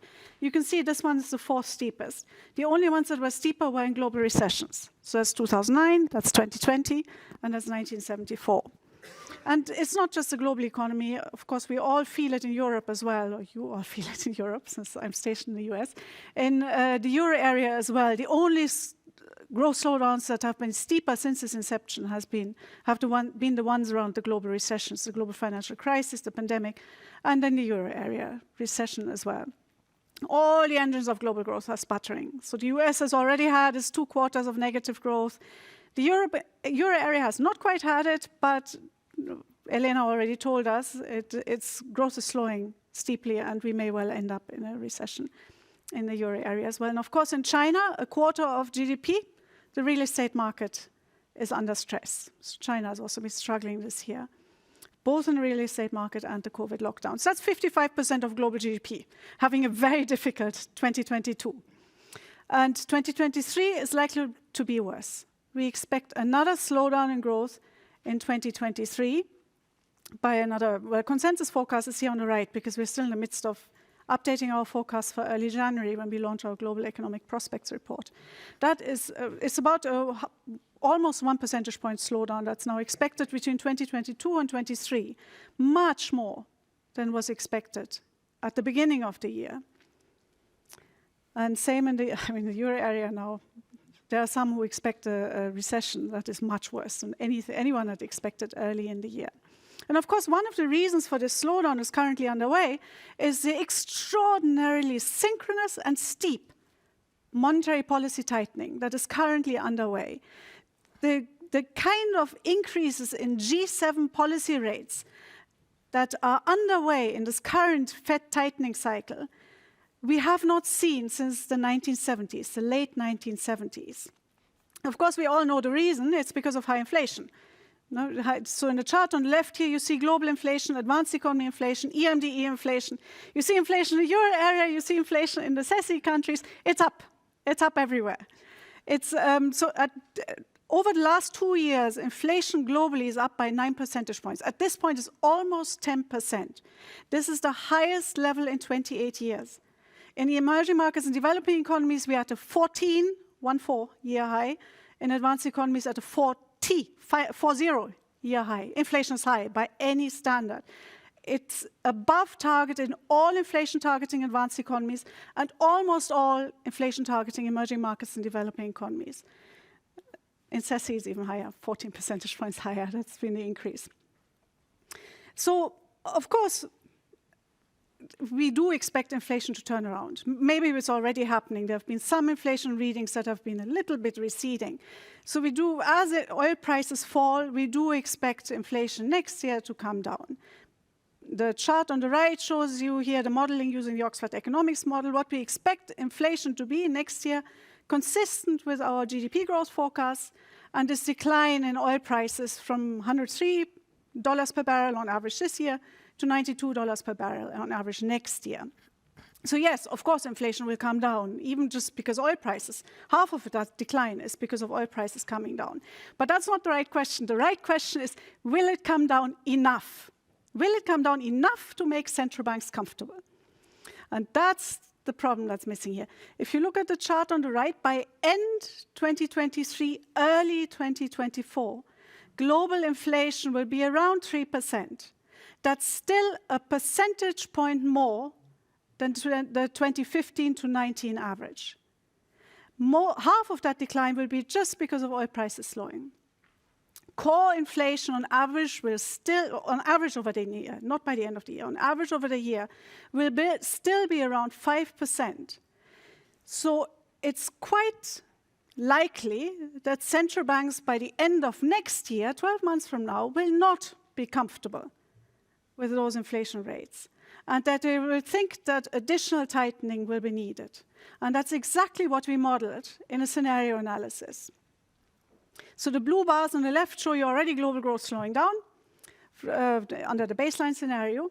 The golden bars here for the scenario, they assume that central banks, all the major central banks, tighten monetary policy more than is currently expected by consensus forecasts by an additional 100 basis points. So we have an increase in global borrowing costs by an additional 100 basis points. And on top of that, the uncertainty that comes with it triggers financial market stress in emerging markets and developing economies, not in advanced economies, in emerging markets and developing economies. That would be enough to tip the global economy into a recession. That's what you see here in the golden bars on the left. Global growth would be next year around 0.5%. So in per capita terms, that would be minus 0.5%. That's a global recession. And then there would be a rebound in the following year. But that's not a surprise. The surprise is perhaps more in the chart on the right. The inflation rates that would be consistent with these scenarios. Even in a global recession scenario, global inflation would just go down by about a percentage point. Almost all of that would be because of oil prices falling as the global recession gets underway. And then there would be a rebound in inflation, because then oil prices tend to rebound in the recovery phase. In fact, in 2023, global core inflation, by our estimates, would still be nearly at the baseline core inflation of about 5%. It would only be in 2024 that global core inflation would fall to something around 3%. Still high, but perhaps enough to allow central banks to come to stop tightening. So there's a very real risk, and that's our biggest risk scenario, that we see another 2 years of very weak growth and high inflation. And the last time the global economy saw that was actually the stagflation of the 1970s. And that was brought under control with the steep tightening cycle of the late 1970s, about as steep as what is currently underway. That was brought under control, but Graciela has already mentioned it, that ended up in the 1982 global recession, and that set off a string of emerging market financial crises. Graciela said it already. For now, this is not a broad-based financial crisis. For now, these are lots of little fires that can be put out, lots of individual crises. The concern is that these little fires turn into a conflagration, and we have a much bigger episode of financial stress among a much wider group of countries. So this is the summary of how we see the short-term prospects, and I hope in the discussion we'll get a chance to also discuss some of the longer-term prospects. Thank you. Thank you very much, Franziska. A lot of things to think about for central bankers, especially as you forecast or you have a scenario for a recession triggered by increases in interest rates. Mario, the floor is yours for your thoughts on the CESEE region especially. Yeah, I hope we can see now my slides. It fits actually very well because I have more to say about the longer to medium term issues. So I think this was now great. So I would say something about major challenges for Central East and Southeast Europe. In a way, at the end of an era of globalization, at least the way we knew it so far, and possibly the start of something that might be a new Cold War. Overall, the importance of the region, if we look at the very long run since the start of transition in the early 90s, the importance within the global economy was dwindling. Particularly here at the very beginning, we see this sharp decline in the wake of the transition recession from around 10% of global GDP to below 7%. We see then in the 2000s the positive effects of the European integration up until basically the global financial crisis, and then we see a stagnation in global importance of the region at around 8%, which is also related, obviously, to the overall, in a way, stagnation of globalization itself. And the last years are actually projections, and they point southward below 7%, basically on as a major effect, the decline of Russia. Now, speaking about Russia, we basically see that both the war and the sanctions will further intensify the decoupling between Russia and Europe, which, however, started already much earlier, namely in 2014 with the Russian invasion in Crimea. So we see here figures for the goods trade with Russia in percent of GDP, 2013, the gray bar, 2020, the yellow bar, so already a massive reduction in trade with Russia. So Russia will become a more distant part of the European economy, and eventually will depending obviously on the political developments there, at least in the medium term, will have much less to do with our region. Talking about our region and globalization, so up until this expansion of let's say even maybe hyperglobalization until 2008, the region was really massively participating in this process. And it ended up with some of the most open economies in the world. So we see here the export share in GDP, and literally all countries from our region are above the global average of around 30% export share.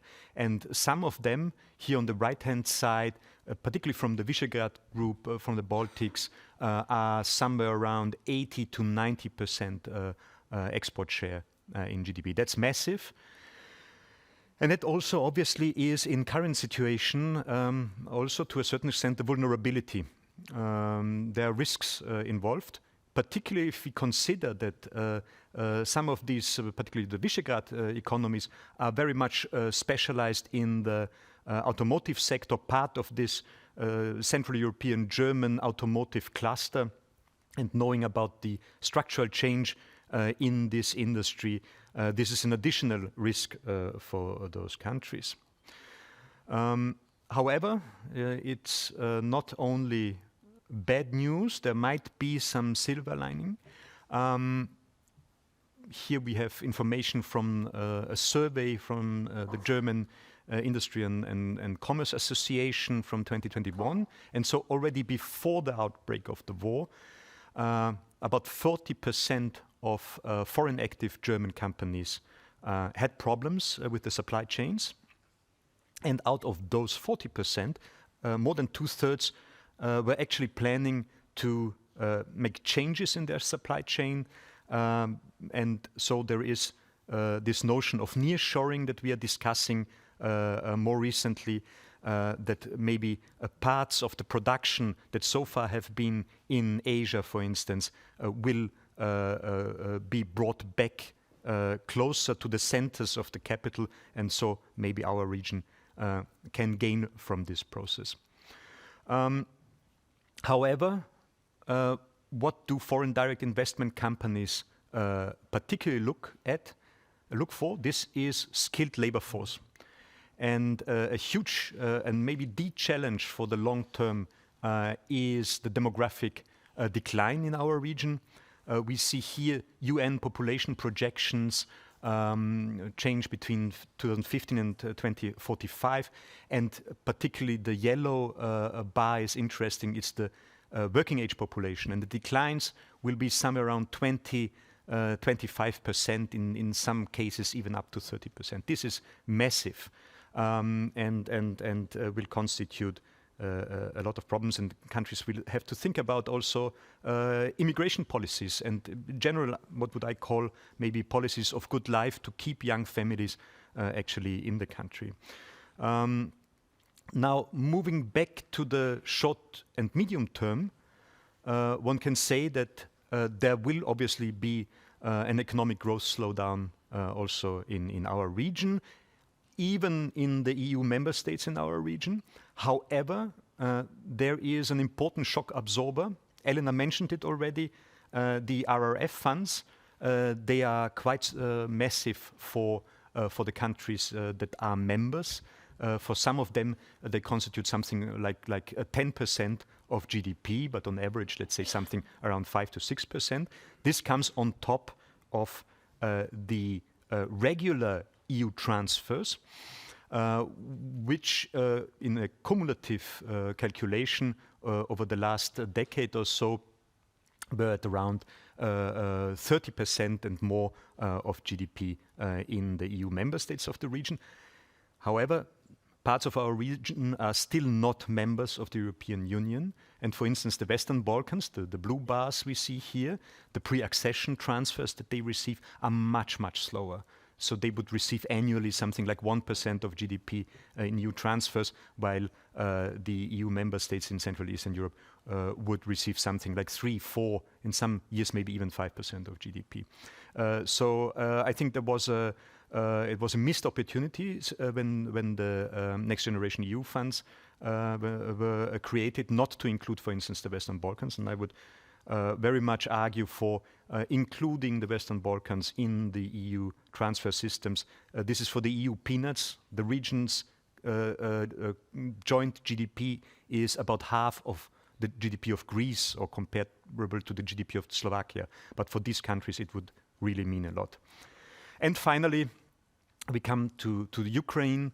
It was already mentioned, huge amounts will be needed to finance the reconstruction. It is also clear that this reconstruction will not be possible to be financed out of the local funds.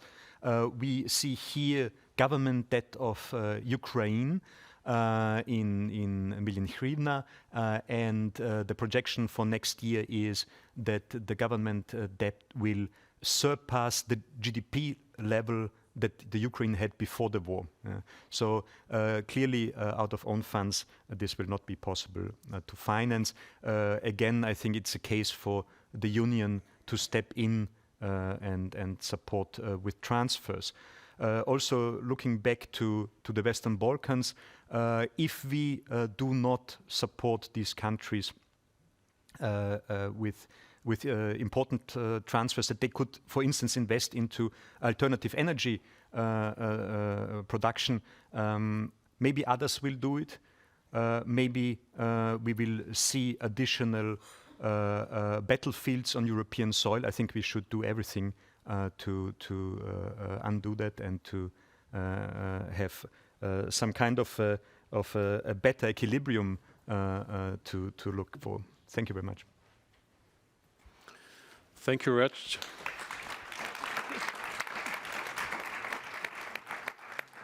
Thank you very much, Mario. Especially the slide on the demographics, on the development of the labor force in the Eastern European countries is really shocking, almost, I must say.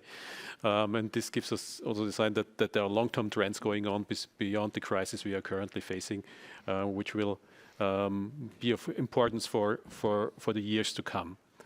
Unfortunately, we are a bit back from our time schedule, and we have just 10 minutes left for a question and answer session. So I would ask to Mida step into this question and answer session, and you may react to each other within the answers to this question and answers. And I'll have a look. Were there questions? Yes, please.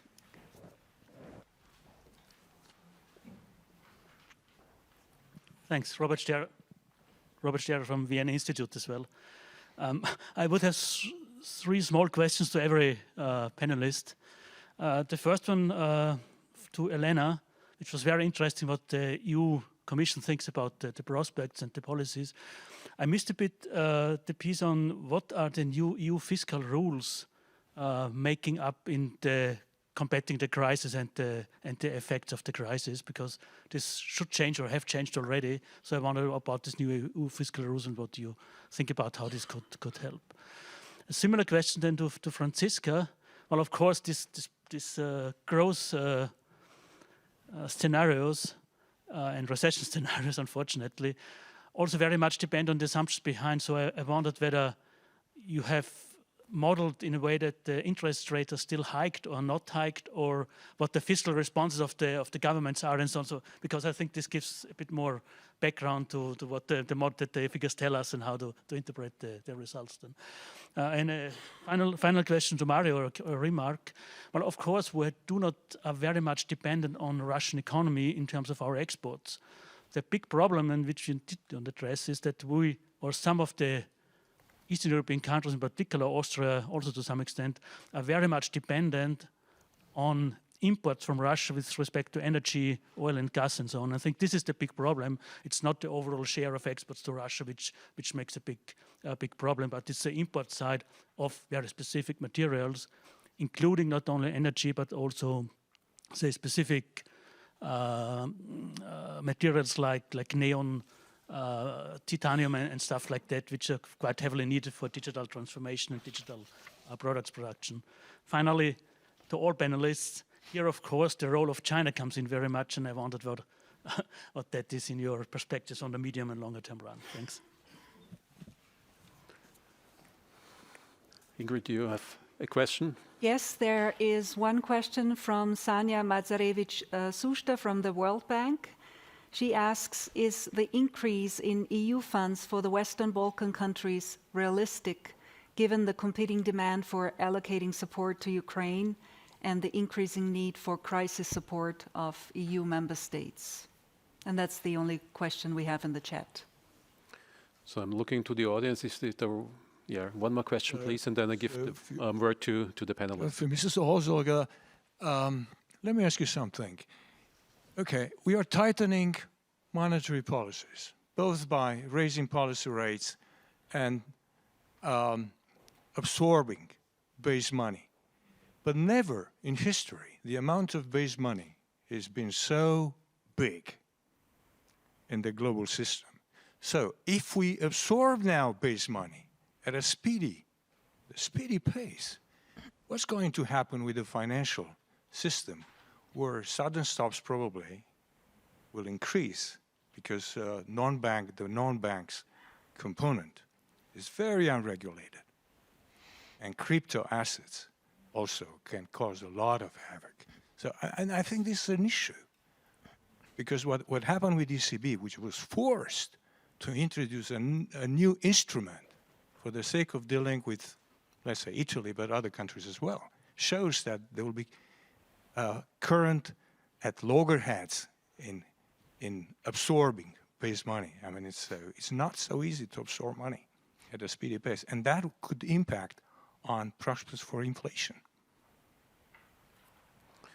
Thank you very much. I think quantitative tightening is issue in the next governing council meeting in December, so we'll see what they decide on. But now I want to give the word back to Elena first, and then to Franziska and Mario. Elena, please. Thank you very much, and I already apologize. After that, I will have to disappear, so I'm very sorry. I will take maybe the one on the fiscal rules. As you said, indeed, the Commission has made a proposal to review the economic governance set up last week, I think it was, or the week before. So basically, the idea is to reform the system in a manner that the focus is more on sustained reduction of debt. So most of the dispositive will be based on the debt sustainability assessment, with a focus as sort of an intermediate target on expenditure developments.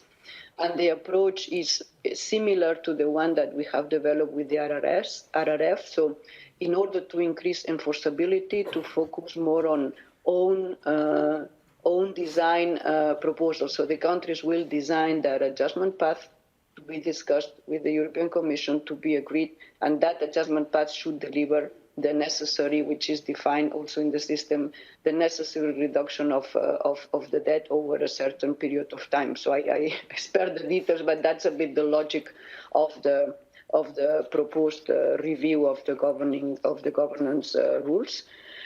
So that's a proposal. So the discussion will now start with the member states, but this proposal obviously comes already from quite a lot of reflection that we have been doing together with the member states.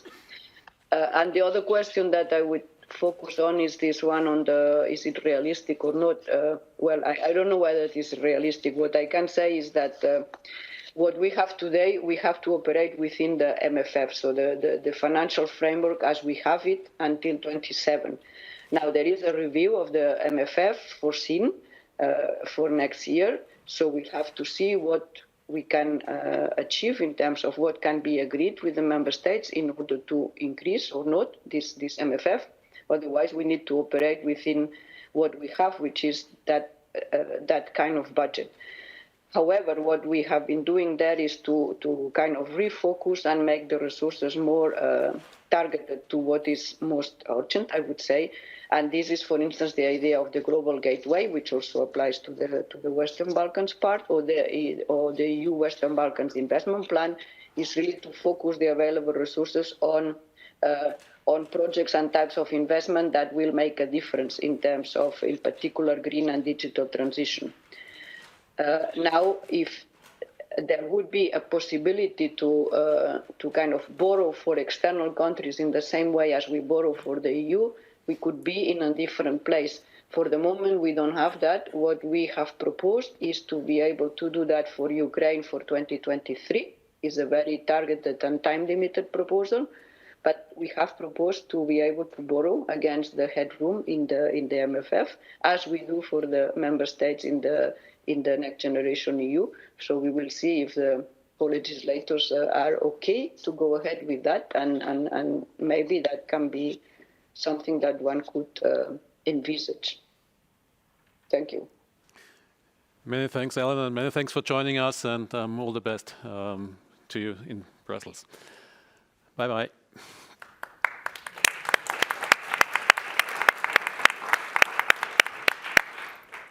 Franziska, please. Yeah, thank you. So on the scenario, so we assume that interest rates for global financing costs will rise by 100 basis points more than currently expected by consensus forecasts. So for example, consensus forecasts are around 5% terminal rate for the US. We expect 6%. And it's in that scenario that comes to your question a little bit, that real interest rates on average over 2023 will actually be positive, not in the baseline scenario. So we don't have a good way of modeling the quantitative tightening. Since our main concern is about emerging markets and the impact on EMDEs, we model it through the real interest rates. But you're right, financial conditions are very accommodative for now still. It would take some more tightening to really get them to be not accommodative. And then that would be the classic recipe for financial crisis. The classic recipe for financial crisis is vulnerabilities, the ones that Graciela showed you, plus a spark that hits the tinder pot. No? And among the most common sparks is rising financing costs, rising US interest rates, and slowing growth. This is the perfect combination for financial crisis in general. So this is very much a concern. I want to pick up one more thing of Mario's. To me as well, just like you said, one of the most important slides is actually on demography. It's not just Europe, and it's not just demography. We're putting now together a study on long-term growth prospects. It's all the drivers of long-term growth that are weakening. So demographics are weakening, yes, in Eastern Europe, but also in Latin America, also in East Asia. It's really only Africa that's an exception. China as well. China as well. So this is a long-term pressure on growth, and with China will come all sorts of spillovers. On top of that, all the other drivers of long-term growth are also slowing. All the things that used to drive growth, like improvements in education, improvements in health, factor reallocation, all of them are showing signs of slowing. It's like a perfect storm of all the drivers of growth slowing at the same time. So we can only hope that the energy transition is now the structural break that will cause this investment boom that will turn it around. Indeed, yeah. So speaking about China and the question of trade with Russia, I showed the exports because I wanted to show that the decoupling, at least from the side of the exports, started already in 2014. You don't see that so much on the import side, which was a problem from hindsight, because we should have been doing something on the import side as well. But I guess as we already see in the process, there will be a redirection of trade, and we won't probably receive these things directly, but probably via China, via India, via other countries. The question on whether it's realistic to increase transfers to the Western Balkans, well, if you speak to people in Brussels, then everyone will tell you it's completely unrealistic. Nobody will, even if they know that this is nothing, these are absolute peanuts for the EU level and for the net paying countries. There is basically no willingness to even give in just a little bit more, which I think is really problematic. I mean, these people are not considering all the possibilities that can evolve in a world that is much less friendly than it used to be maybe the last 20 years or so. If it is true that we are entering a new Cold War, where maybe the war in Ukraine is just the first out of a string maybe of proxy wars that will happen on the territories that are in those borderlands between autocratic and democratic world, then I have bad feelings about the Western Balkans being the possible other battlefield on European soil, and I think we should really try to avoid this and try to bring the region very close to the Union, and with a clear perspective of membership, maybe with some kind of intermediate steps of bringing them closer, for instance, via including them into the transfer system. Thank you, Mario. With this very clear message for the Western Balkan countries, I have to close this session already and ask all the other participants if they have further issues to discuss, to do this in the coffee break with you. We will start again at 3:25, please, so that we can start the governors panel at 3:30. So enjoy your break. Thank you very much. Thank you. Thank you very much.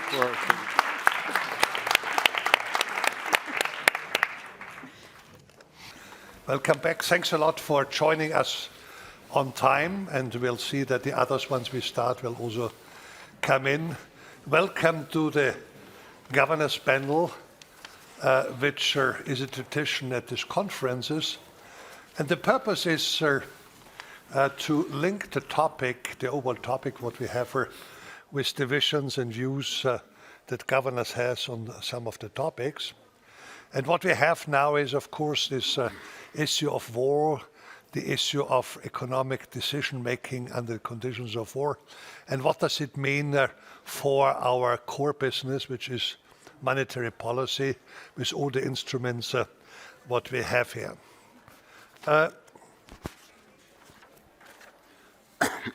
The key questions of these panels are, we have high inflation, we have high uncertainty, and so the question is, what can monetary policy do?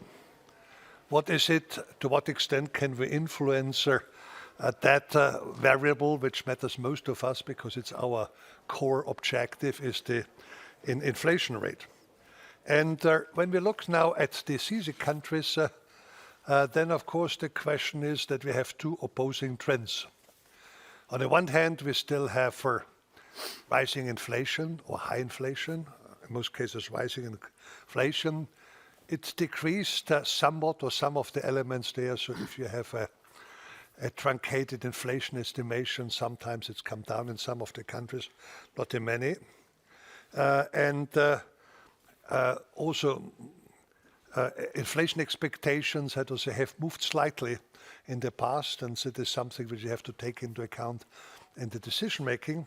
On the other hand, we can expect further pushes to inflation because in some of the countries the energy prices have not fully been passed through the electricity and gas distributors, and the result of it, the headline inflation may not have reached its maximum there. And on the core inflation, we also had only recently major changes on the wage setting, and also these wage setting processes may or may not, and this is for you to answer, been passed on through the inflation. Another topic, what we have is refers to the financial stability risk, what we have there. And it has been mentioned already a couple of times in the opening session. We have also in these countries major, or we had, and we still have it, major dynamic developments on the housing sector. In some cases, we saw it, the housing price inflation has been very, very high. And now also in some countries it's stalled and others continue. What does this mean then to the financial sector? Because what we know is that property prices have often been a driver of financial sector instability, and it's something which is not easy to cure once it has happened. So a third part and linked with this question is that particularly the most vulnerable groups are the highest exposed to with their debt to uncertainty, and with uncertainty about future rate increases. And this vulnerability is shown in a number of studies, and one will be published tomorrow when we have the financial stability report, which will be presented, will show that in some of the countries, the most vulnerable have the highest risk, coming not from inflation, but coming from the interest rate. As a result, I would like to hear about it. So, against this background, I have the pleasure to present very briefly to you the panel here. Before I start with the opening question there, we have on the screen, he is not available, he couldn't come to Vienna for the session. We talked to him just shortly before, that's the reason why we had to leave. We have Leonardo Badea, who is the Deputy Governor of the Central Bank of Romania and board member. And he was previously president of the Financial Supervisory Authorities. We have here the first deputy governor, Martha Knightley, who is again able to join the conference here. And she was appointed to this position of the national banker in 2020. And before, she had also an academic life at the Warsaw School of Economics, the Department of Political Economy, Law and Economic Policy.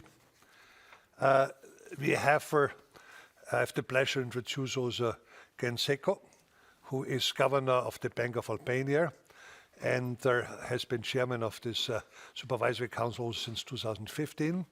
And he was educated in Tirana, but he has also experiences with the management of foreign banks. He had management positions in Raiffeisenbank and Societe Generale Albania, so he has a lot of experience from this side. And last but not least, of course, a special pleasure to welcome Governor Gediminas Simkus. He joined the Bank of Lithuania in 2002, and he for the last 2 years, we probably came at the same time, a little bit later you came, the Central Bank and the ECB Governing Council there. And he's an esteemed colleague in our fight for bringing the inflation down. So, against this background of this illustrious panel, what we have here, my questions, and the first two are to Badir in Romania and to Martha Knightley here from Poland. Monetary policy has to walk a fine line with regards to keeping inflation expectations checked without turning this into a growth turn down. Now, in your countries, compared to prior crises, you didn't follow, if you want to, neither the US nor Europe. You started much earlier with getting an interest rate upper. Now that we are moving up also our interest rate, how are you impacted by the decisions of the US and Europe? In particular, something which also links to the next question then, because to the next group I will ask is, countries that have their own currency, they don't only look at the interest rate as something which they have to convey. Equally important, sometimes more important, is the exchange rate. Because for individuals there, what matters is how is the exchange rate moving, because this is what they feel immediately richer or poorer if the exchange rate moves. So how much is this element which most of us has either learned at university or later taught up, but once you're in a big currency unit, you forget. So these are my questions to you. So what is your behavior there, and what also your current views on inflation moving in your respective countries? If I may start out in the alphabetic order, so I'm sorry, not ladies first. Leonardo, if you please could start out 3 minutes, each of you, because I would like to have a discussion here and not only a long monologue. Please, Leonardo. Okay, thank you, dear Governor Holtzman.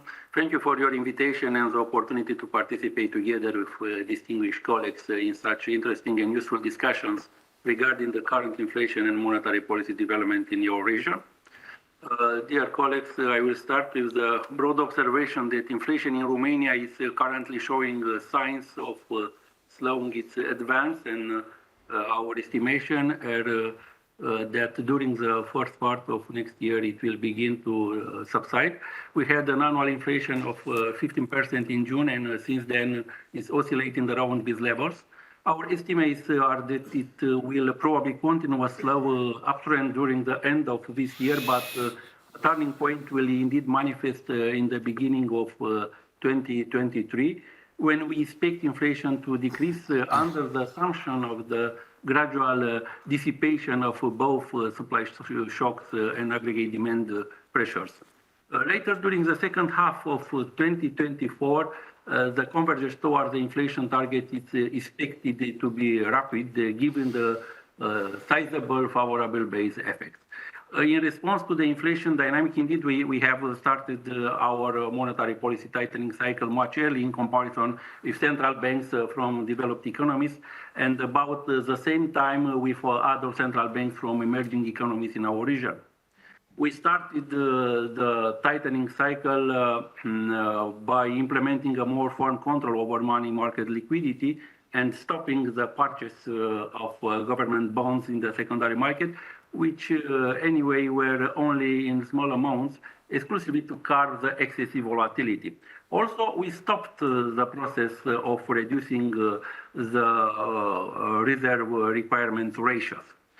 Subsequently, we increased the key policy rate in a gradual and progressive manner, complemented by the decision to normalize the interest rate corridor, which was narrowed in response to the initial pandemic shock. We think that this gradual approach was necessary given the high level of uncertainty and the need to allow the household and the business community to adjust to the major switch in the interest rates cycle. We were and remain careful to find the right balance between the need to anchor inflation expectation and the unavoidable negative effects on economic growth.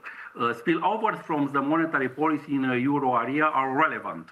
Most of our international trade is done with partners from within the European Union and the euro area. Therefore, we receive effects on the demand for our export.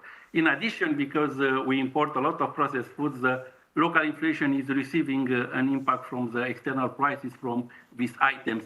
From another perspective, the rising cost of external financing for our external debt is relevant in the context of the high twin deficit that Romania has. I would say that the effects of the monetary policy tightening in the euro area are in both directions from our perspective, but the volatile environment and other factors are at least as important. Thank you. Okay, thank you. If you could still add the question about the exchange rate, or put it differently, when you raised interest rate first, what was on your mind, the inflation or the stabilization of the exchange rate? In our mind, in the short term, was inflation. Okay, because, good. Thank you. I just wanted to check. Thank you. Okay. Inflation was the top, was our priority. Okay, good. Marta, please. So I would probably start with saying that our inflation rate, CPI inflation, is now 17.9, which is really, really high. And we have started raising interest rates back in the autumn of last year. So over the almost year, we have increased interest rates from 0.1 to 6.75. That's our main policy rate. So a lot. And why we started raising interest rates back in autumn last year is because already our inflation was quite high. And now, there is the question why actually the inflation was going up faster in our region, because it's the same for Baltic states and also our countries in our region. And to answer that, you have to basically go back to 2020. We went into recession, but our recession wasn't too bad at all. So the drop in GDP 2020 in Poland was only minus 2%. Only. It was the first time we had recession since we have transformed from the central planned economy to the market economy. So actually, when you talk about the financial crisis, it didn't really affect us that badly. It was, we had positive growth, and I think there were only 2 countries, OECD countries, which had positive growth back then. It was Australia and Poland. So we don't have such bad memories from this period at all. And our exchange rate did depreciate €2 less than you showed on your slide, but actually we think about it as a part of our success story, because over the last 30 years, our growth and its PPP is threefold. So over the period of 30 years, our growth has been really strong and without, recession. And our economy, because we have floating exchange rate, tends to respond with depreciation of zloty rather than with a drop in GDP and unemployment. So 2020 was the first time when we had proper recession, but our economy started recovering very fast. It was for lots of reasons. One was the fiscal stimulation, but also our economy, there is a big component there of companies which produce for export, and the export started growing very fast because of the demand for durable or semi-durable goods in the world in general, and we produce some of them. So the exports started to go up in 2020. We basically had no increase in unemployment, and our unemployment is very, very low. It's below 3%, record low. So, on top of that, when you compare our GDP at the beginning of this year to pre-COVID GDP, it was 9% higher. So very strong recovery from the crisis. So the reasons for the increase in inflation were the same as everywhere else. So we had these supply chain problems, which translated into increase in prices. But in Poland, because of the very strong growth and because of very tight labor market, it was much easier for the increased cost to be translated into higher prices for the population, for consumers. So we saw it, but it was the Hungarian central bank and the Czech central bank which started increasing interest rates a bit earlier than us, and we obviously looked at them and we saw what was happening, but we still were not certain about the COVID effect after summer of 2021. But then in the autumn, we started seeing energy prices going up, and we knew that it will be a problem, so we started hiking. And so over the last year, we had this cycle of increased interest rates, and now we are pausing with the hikes, and we see very strong impact of the interest rates on our economy. And it's for many different reasons. One reason is that almost all, basically 100% of loans in Poland are on variable rates. So the monetary transmission mechanism is very strong. And also so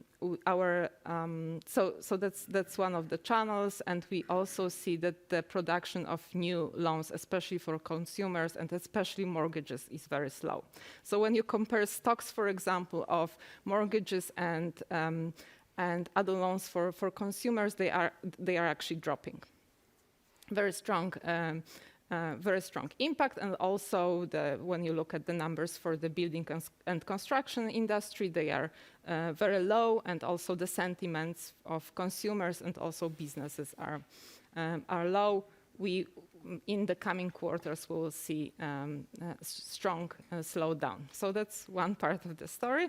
And there is also the ECB raising interest rates, and there is the Fed raising interest rates, and there is also hopefully the commodities going down in prices next year. So we see that we are very close to the peak of inflation in Poland, and hopefully from March on we'll see decline in inflation to one-digit territory at the end of the year. I would like to comment about one more thing which was said during the previous panel about the aging society in Poland, and it's true, we have aging society, but because of the war, for the first time in history, we have over 40 million people on our territory. And very sadly, it's not going to change very quickly. I feel for my colleagues from the Ukrainian Central Bank when we talk about it, but we are going to have another big inflow of refugees over this winter. And in Poland, so the situation in Poland is that 7 million Ukrainian refugees have crossed our border, so a huge inflow. Most of them went back, but about 1.3 million of refugees are still on Polish territory. Out of these 1.3 million, half of them are children, half of them are basically women. some elderly people. So we estimate we have 700,000 refugees, women, working age in Poland, and out of these 700,000, almost 500,000 are already working officially, paying taxes, everything. So what is happening in Poland is that we absorb very highly educated refugees who are very quick to enter the labor market and who are, who are going to support the economy. And it's going to keep happening, sadly, as I said, but for the next years, unfortunately. I don't know about the exchange rate. Yes. The exchange rate, actually, the hikes are not helping a lot, the exchange rate. So, that's the situation because our exchange rate is affected mostly by the geopolitical situation. So we had very strong depreciation of zloty at the beginning of the war.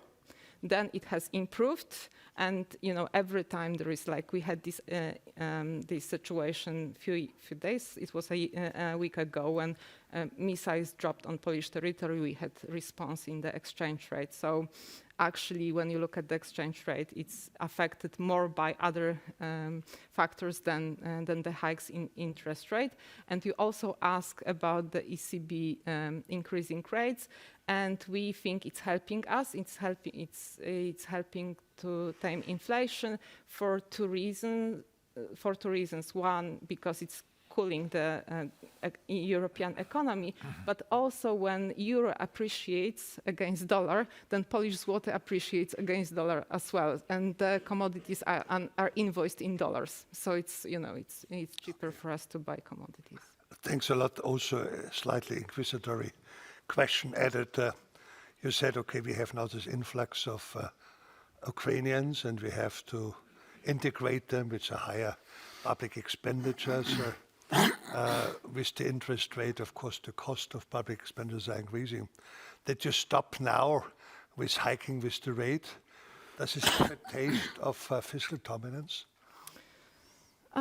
No, it doesn't, because we have stopped hiking not because of the fiscal side, although next year fiscally will be difficult because it's not only refugees, it's not only subsidies for households, but it's also defense spending. We are the third biggest donor of weapons to the Ukraine in absolute terms because the Baltic states are much better in terms of the part of GDP.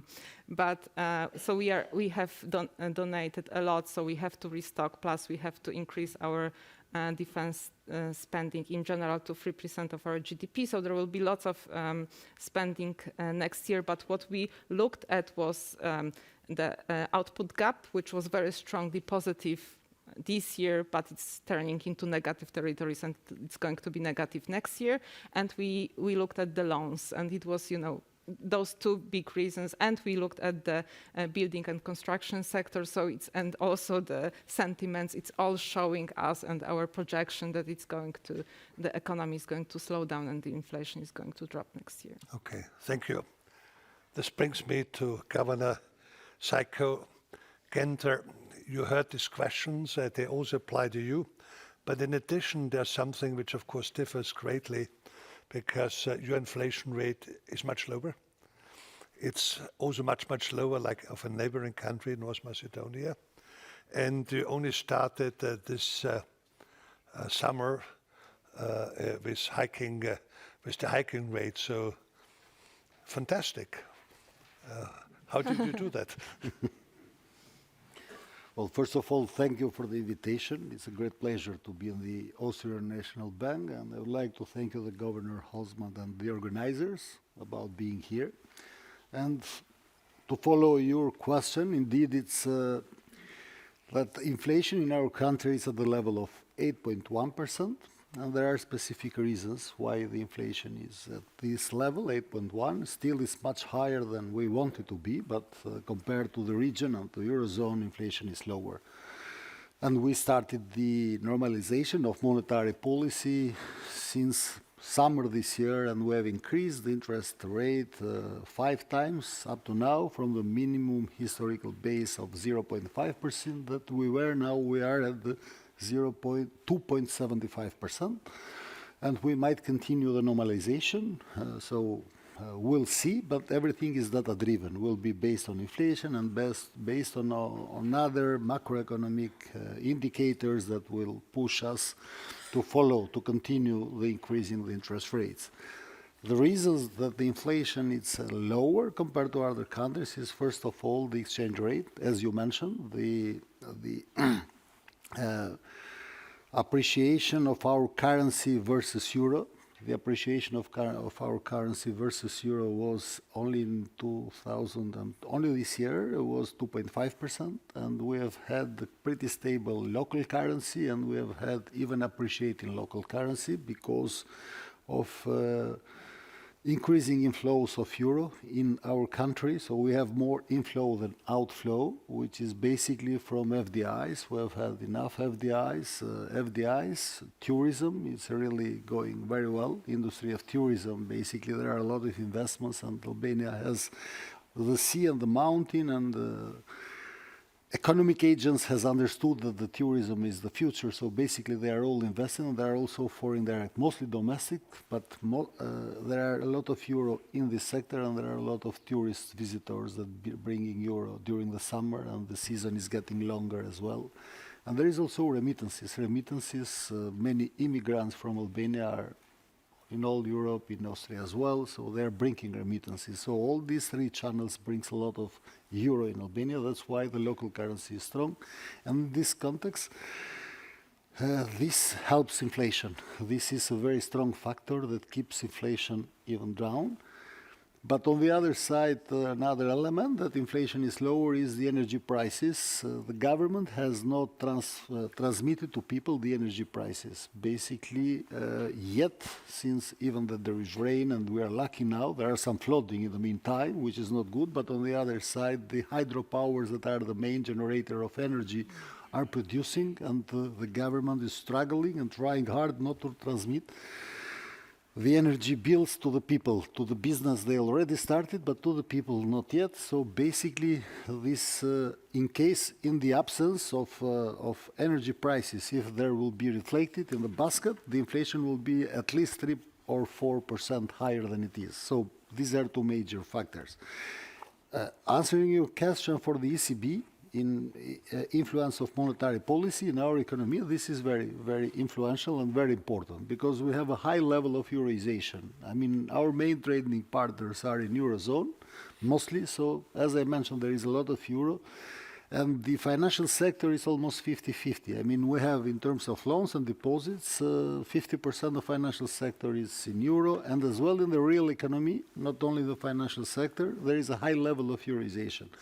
So the policy, the monetary policy of ECB is very influential because it's understandable that if they are increasing or decreasing or whatever they do will be transmitted directly in our country in 50%, let's say, roughly speaking.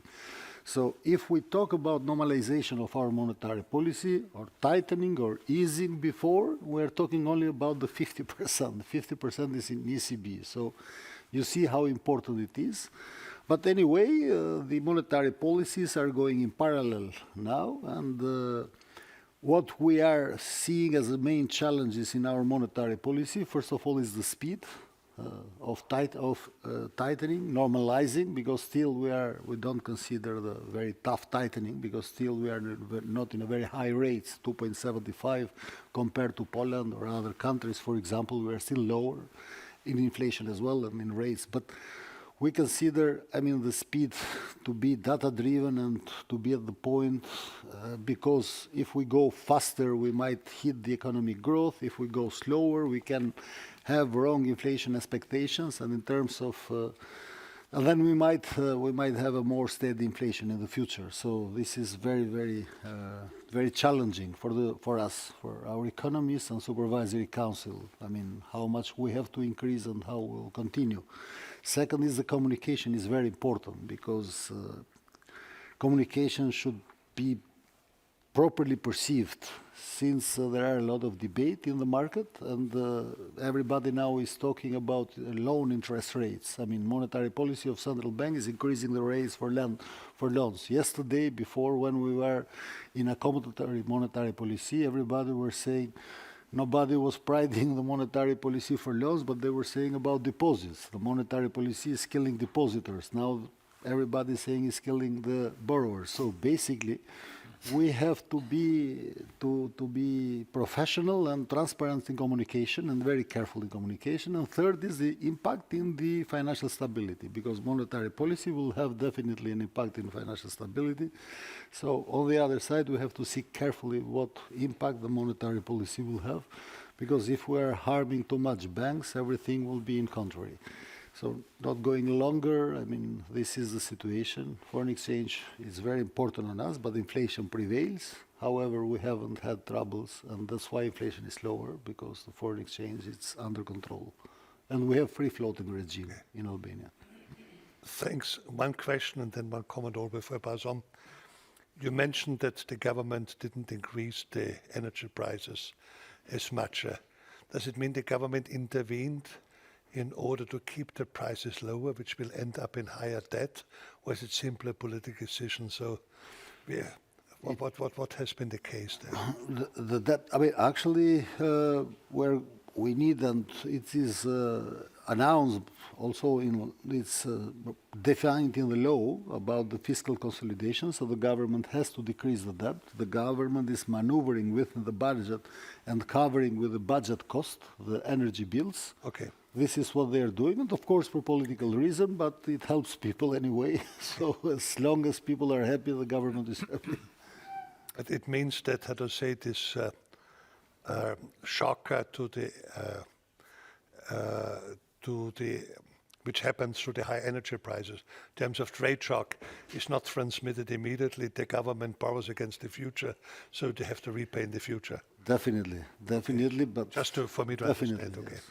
This is good. Okay, good. So, okay, there's no magic mechanism which, how to say, helps to do that. It's only prolonged. It can shift to the future. Yes. One question for you to think, not to answer now is, but before I hand over for 3 countries that are outside the euro area, one outside of the European Union there. When you see now what is happening, whether you are happy or unhappy that you are outside, not inside the euro, you can answer it later on. But this is a kind of transition towards the governor Simkus. He comes from Baltic countries. They have a lot of in common.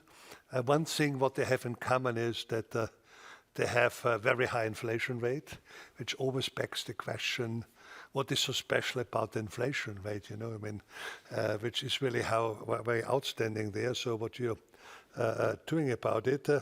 And the other one is, how to say, given that your high inflation rate is, for you then to say, okay, well, if we were to be independent, we could have managed it better, or is it much better that you're inside there, besides all the other questions which are out there? Germinas. Thank you, and thank you for having me here, inviting me to this excellent conference. And yes, Baltic countries have a lot in common, and not only inflation, but also history, also the GDP development, labor market development. I'll try to cover this in short. Actually, the question is very topical. How come Baltic countries have 22-25% inflation, and how can they manage to survive that high inflation? When in euro area, okay, now it's 10.7, it's bad, but it's like twice less than in the Baltics. And don't expect me to give you like one clear answer. Actually, I wrote down a couple of reasons, a couple of causes. Systematic, technical, economical, geopolitical, and I'll check this against the reality check. So let me start here. So systematic. In the previous presentation, it was very clearly shown that Baltics are small and very open liberal market economies, which economic model is very much integrated in the EU, and in particular in the euro area. We also share the same currency. This means that there is a very rapid convergence process in terms of the living standards, in terms of the wages, and in terms of the prices. So when we look back, and I look at, so say the average of euro area inflation, let's say 10 years, well, within the last 10 years, we'll see that the inflation is systematically higher in the Baltics. It's because of the convergence process. And in fact, for the wages, this difference is even higher. So wages were growing on average in Lithuania about 10% per annum the last 10 years. So this is one thing. The technical thing. Maybe it's more boring, but it's very much, so the inflation, when you calculate, it depends what people consume in your country. And the consumption basket depends on the level, nominal level of income. So for instance, in the Baltics, or at least in Lithuania, the expenses for energy, for heating energy, is 4 times higher than the average in the euro area. For fuels, almost 3 times higher than average in the euro area. And this is the components or the components that grew fastest. Not to mention the dairy products and all of our products that also grew very fast. And only this, like different weights in the consumption basket, can explain 2 percentage points of the difference between the inflation in Baltics and the average in the euro area. Now the heavy metal kicks in. Economics or business cycles, Marta was also explaining. It's not only that Baltics performed pretty much okay in years of pandemics. Lithuania is one of those few countries in euro area which did not suffer actually the decline of GDP in 2020 and grew very strongly in 2021. But it's that the countries entered the pandemic years at its full capacity, having economics in the full capacity. So the output gap was positive both before pandemics, also in the year of pandemics. The support schemes of governments in the years were very generous. So this allowed to accumulate huge reserves and very strong demand.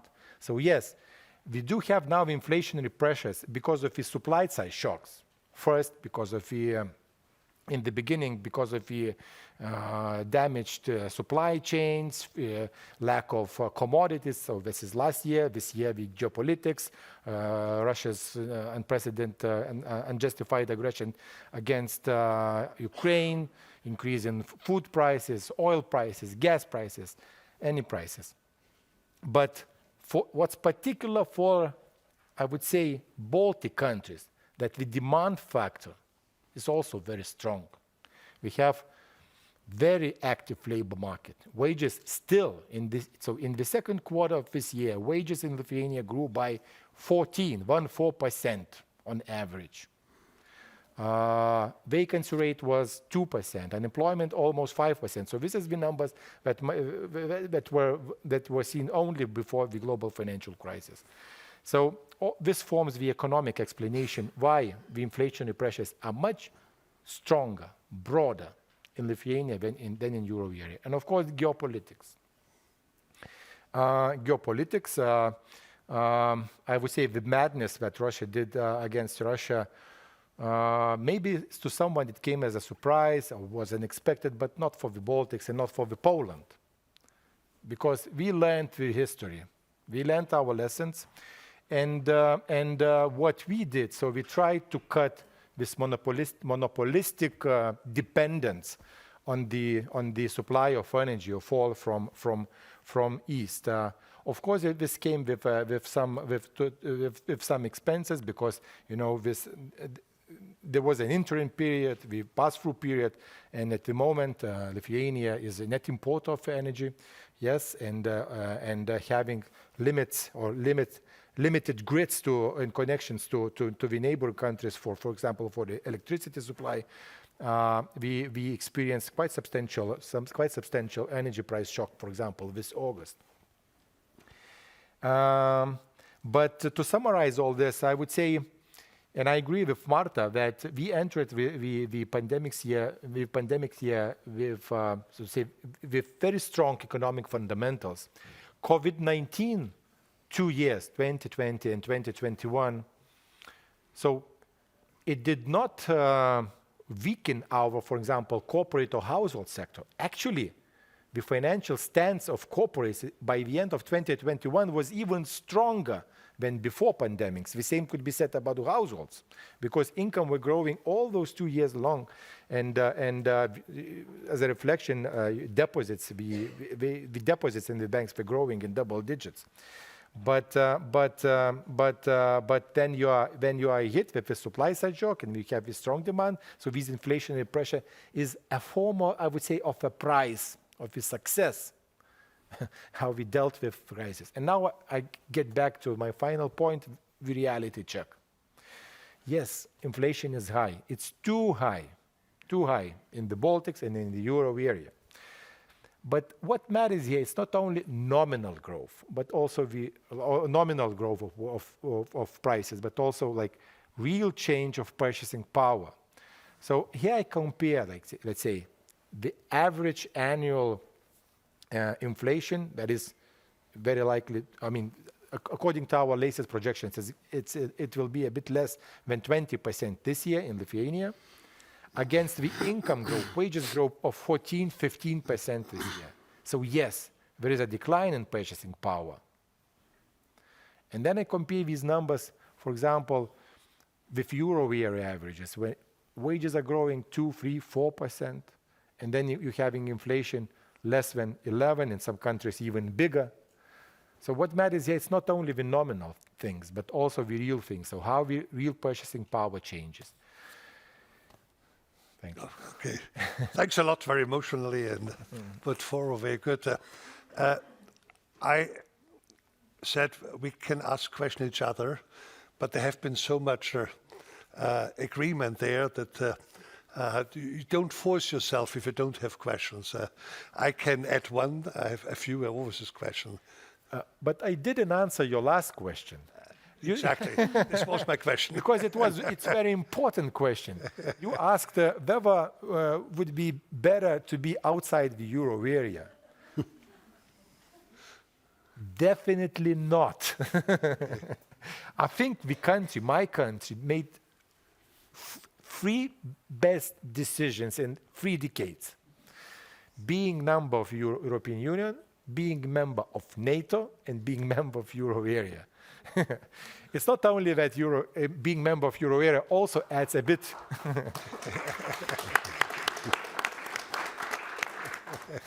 Yeah, it's not only that it might seem it adds a bit of security in this geopolitical context, but I remember the global financial crisis.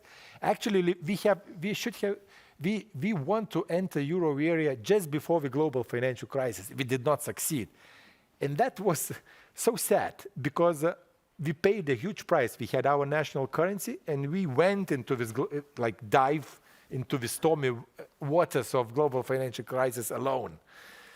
So you guys are hiking now interest rates to, I don't know, to 5, 6%. But we had this interbank market rate of 11, 12, with all the effects of people, who borrowed from banks. So no, I think we are happy being in the euro area and having maybe I would like more, so to say, hawkish attitude, but this is the joint decision of the governing council, and we are very happy to be in the euro area and to be in the group of countries that have single currency. Thank you. Don't insist that you answer the question, but you can. I would like to. Thank you very much. Definitely. I would like to talk about 2 things, because you also mentioned inflation expectations, and I didn't talk about that. I would like to. But first about euro. So it's very interesting because, as I said, our experience from the global financial crisis was actually that we reacted with depreciation of Polish zloty, and it was good for us. It really, it was really a buffer for us because we didn't go into recession. Our export has really gone up very strongly, and the economy slightly because of the exchange rate, but also for other reasons has really weathered the financial crisis very well.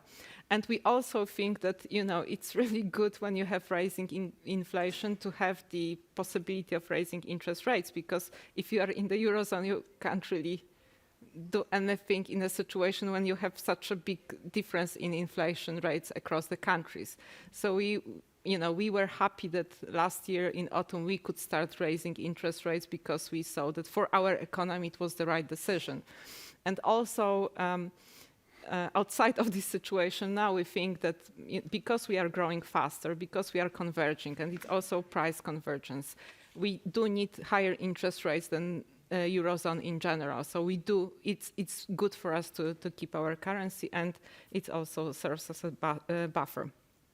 And on the inflation expectations, it's interesting because we monitor both the consumer expectations, but also we have a big panel of over 2,500 companies, and we also ask questions about inflation expectations there, and they are different. And for example, when we look at the results for the last few months, the companies are expecting, now we can see the shift that they see the inflation falling next year and the consumers don't.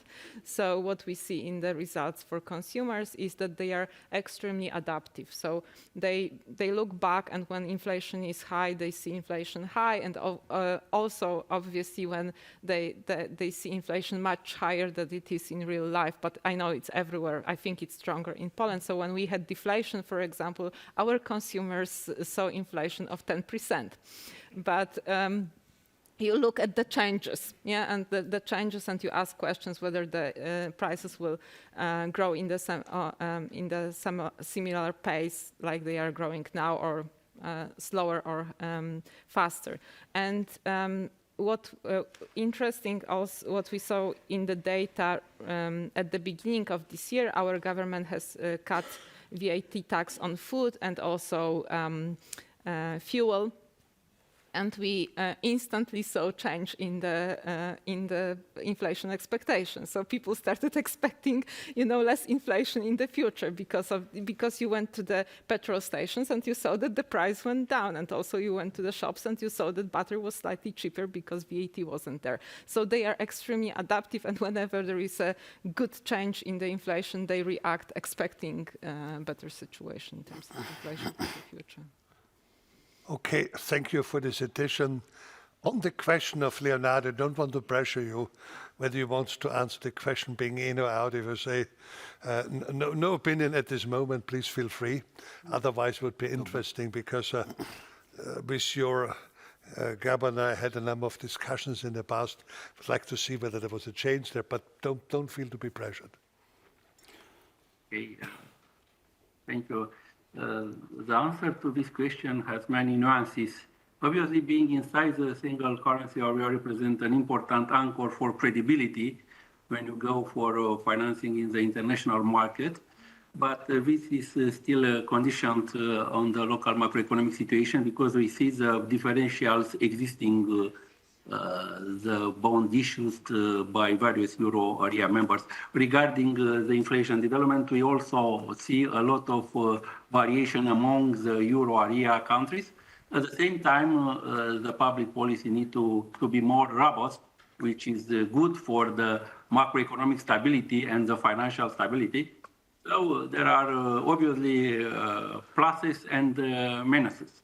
In my opinion, for Romania, it will be better to be inside, but in order to get there, Romania needs to correct some important macroeconomic imbalances, which is a good thing to do for the country's development and stability. Having monetary policy autonomy is helpful if you are confronted with a country-specific crisis or with an exogenous shock, which is only affecting you, or if you face the risk in advance of the region, as it's happened in this inflationary cycle for us. But as I mentioned, there are also many pluses if you are inside, and they are important, in my opinion. Okay, thank you for answering the question. Before moving on to the second question, it's linked with it, what we just heard, is what has happened after the financial crisis, and the most recent one is that the ECB had extended liquidity measures to countries in the way of drafts, of being able to having access to foreign exchange. And this has been done in different methods, mostly repos, but also overdrafts there. And my sense was, and we helped inside the ECB to pass this through, that the outflows didn't happen as they happened in the past, because there was an instrument there. Typically, if something happens, to say the loans go outside the country, which of course put the pressure on the exchange rate. So this has happened. But of course it may still happen if something happens on the level of the financial market stability.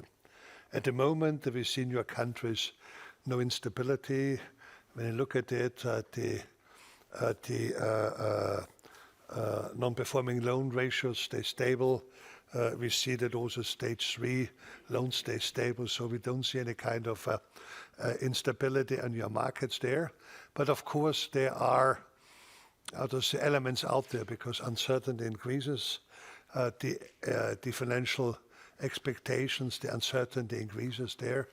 How much do you fear that financial market instability emerge from, let's say, from the housing sector, which is stable now, but it may happen, or which may happen because people are afraid, well, you may not be able to perform all the things we would like to do because all our countries have too much public debt.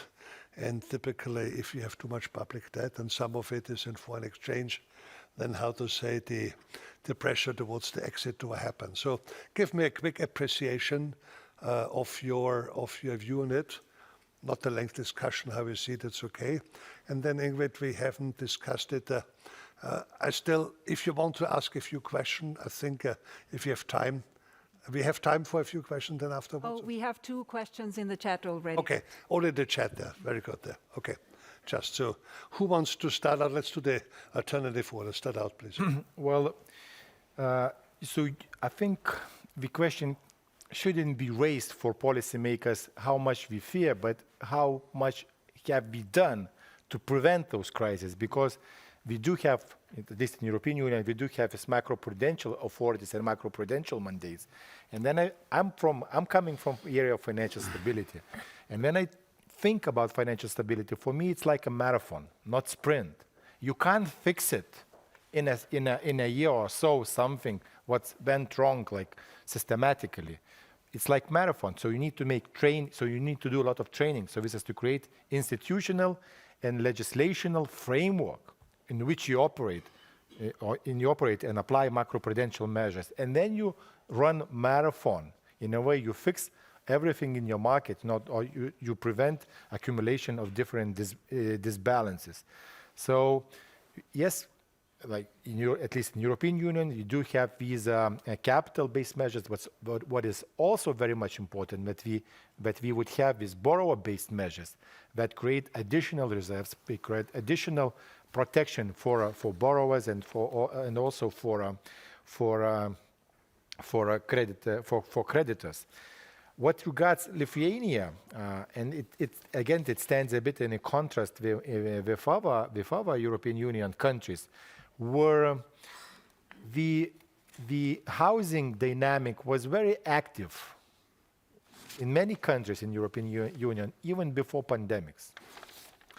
And I think it reflects like the real, so to say, the real application or the real usage of the borrower-based measures and more broadly macroprudential measures in the countries.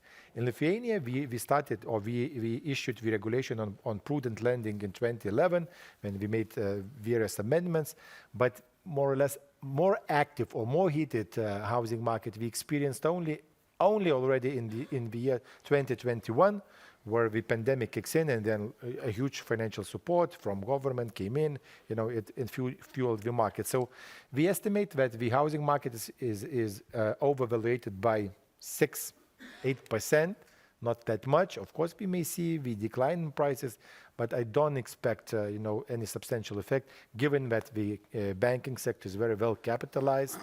We applied again counter-cyclical capital buffer. It has very high liquidity, and actually profits growing, especially when, and I think it's relevant for all the banking industry, having this positive interest rate gap, that with the increase of interest of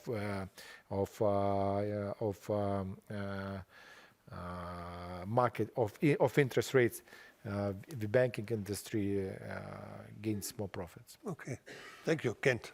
Well, in terms of financial stability, before talking about the real estate impact, I would say that in general, I mean, these times, last decade has shown very positive results going through crisis regarding to the financial stability. I mean, we have been sometimes really scared and tensed and stressed how the situation will be evolving, facing the crisis, pandemic, the recent, but even before, we have been facing difficulties. After the global financial crisis, financial stability were shaken, and because of that, some European banks already left the region and the country, so we had also the challenge to replace or restructure the banking sector mostly, because financial sector is mostly composed by banks. They are playing the crucial role, the most important. And French bank and Greek banks, mostly they left, all Greek banks, 2 French banks left. So we had the purpose, I mean the objective, to consolidate the financial sector, to reduce the number of banks. So in parallel, we reduced the number of banks to increase competition and improve the financial sector. And on the other side, we had also a very high NPL inherited from the global financial crisis of 2008, because everybody, even mostly European banks, were very aggressive and always saying do more, but everything went in NPL. Because if you have too much risk appetite and you forget that there might be a crisis, I mean, the professor explained that if there is an economic bonanza, then after the crisis comes, and then you have to go deleveraging. And what happened was deleveraging, that these banks closed the subsidiaries in many countries, and that was a shake for a country like ours. So basically we were going through these paths, through these roads, and then we had to manage the financial structure and the banking sector we have to decrease NPLs, and we have also to increase lending and keep the safe and sound banking sector. And all these were very complicated, but it happens. The time now, the history showed that all measures done resulted successful. I mean, there was a resolution plan for the NPLs that worked. There was a resolution law approved for resolution of banks according to the European directives, and now we have a resolution entity and a resolution fund created, and there is a deposit insurance agency, and there is a lot of strengthening in banking supervision and in regulatory work, and there is many things done, I mean, which has influenced from the regulatory point of view, and the situation is much better. In terms of financial stability, banks are capital adequacy ratio is at the level of 19%, well above the minimum required. Banks are full of capital, not only in Albania, in all the region. They are well capitalized and over liquid. They have a lot of liquidity, basically, so liquidity is not an issue. The major risk is for the time being, it's the credit risk, of course, because of inflation. We'll see. It might have some NPLs increasing, but however, through stress test, we see that even in the worst scenario, banks could be well resistant, and they would not need a lot of capital. And foreign exchange risk, as you mentioned, is the most important, because there is a high level of unhedged lending and high quantity. There are loans delivered in euro with economic agents that generate incomes in local currency, and this is quite a risk. Even to the government, it's quite a risk, because they have a good portion of foreign debt, and incomes are taken in local currency. So in case of depreciation of local currency, will be a big trouble of financial sector and government if there is a strong depreciation of local currency. So basically, this is a situation which creates confidence. But on the other side, the real estate, the construction sector is booming. It's really growing. I mean, it's amazing. I mean, not only recently, that recently is growing, but during the last 10, 15 years, especially during the last 10 years, there is a lot of construction, and there is a lot of involvement of financial sector, of course, lending. However, still, I mean, we don't see a major risk, because the risk criteria are respected, the collateral coverage, and the analysis of the banking sector. There is, I mean, mostly banks are entering 60% in terms of, so the collateral is covering more than 140%. So basically, and the prices of real estates are increasing. We'll see. I mean, prices, the last crisis, we had some sort of turbulence in the real estate market after the year 2010. But the crisis did not decrease. They just didn't increase for a certain period of time. There is some correction in the market, but still prices continued to increase, and there is sales, and there is... We'll see. This is a risk signal that we are analyzing. Our research department is working hard in bringing us more information to prospect better. It is a risk. It's really something that is an exposure to financial sector and banks. But however, so far, we don't feel really stressed because of that. So there is a good business, and banks are participating with risk criteria that are mitigated properly. This is how we see. Okay, thanks a lot, Marta. It's a long story, so I don't know if we have enough time. Make it short. Okay, so in terms of house prices, we were monitoring house prices and they were growing fast, but when you took account of rising earnings, then it wasn't actually a big problem. We saw it was compared to other European countries, still houses are relatively cheap, even in Warsaw. In terms of credit, banks were also very conservative when they were extending loans, mortgages. So we see, the NPLs are, the same level as before the crisis, the 2020 COVID crisis. So a good situation, well capitalized. Our total capital ratio is around 18%, so much higher than the requirements. But we started raising interest rates, and as I said, our mortgages are on variable rates. So we had 30% of our mortgages, and mortgages are around 40% of the portfolio of banks, were extended when the interest rates were record low. So it's a threat, obviously, but the government has introduced so-called mortgage holidays, which means that you can skip payments of your mortgage, both capital and interest rates payment, once every quarter. So for 1 month in every quarter for this year and for next year, which we didn't like it very much because it's not very targeted. Everyone can apply for it, and lots of people did, but obviously it has a good impact on NPLs because, we will see what happens in 2024, but because this economic situation is good, we think it will be fine. So that's one thing. We have big negative funding gap, so the interest rates are going up, and the banks are not rushing in to increase interest on deposits, so they can earn there.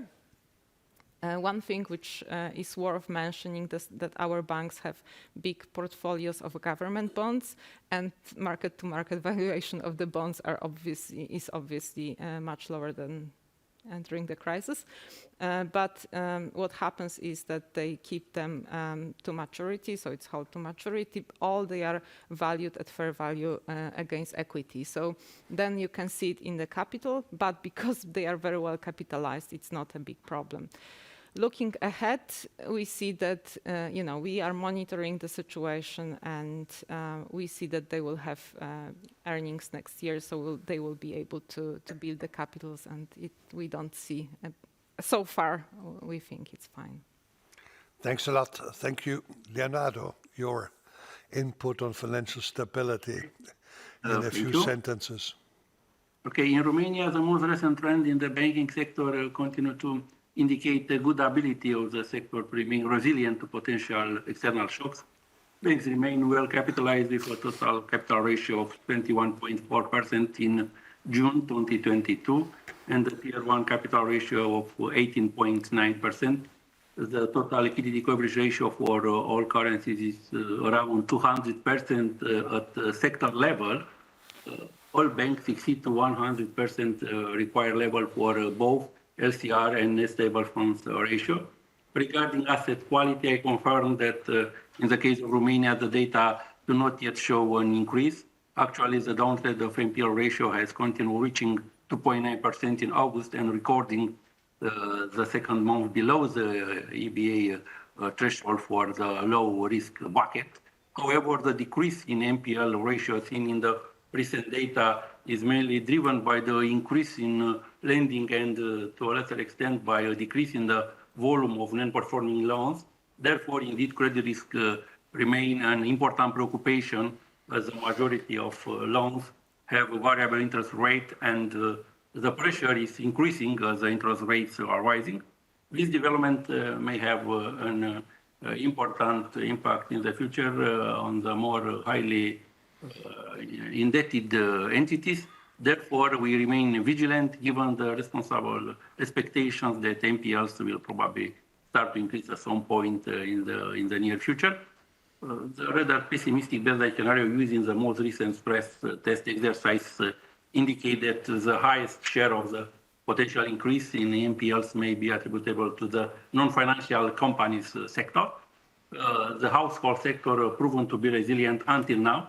Household exposure to exchange rate risk continue to diminish as over 99% of new loans are granted in local currency.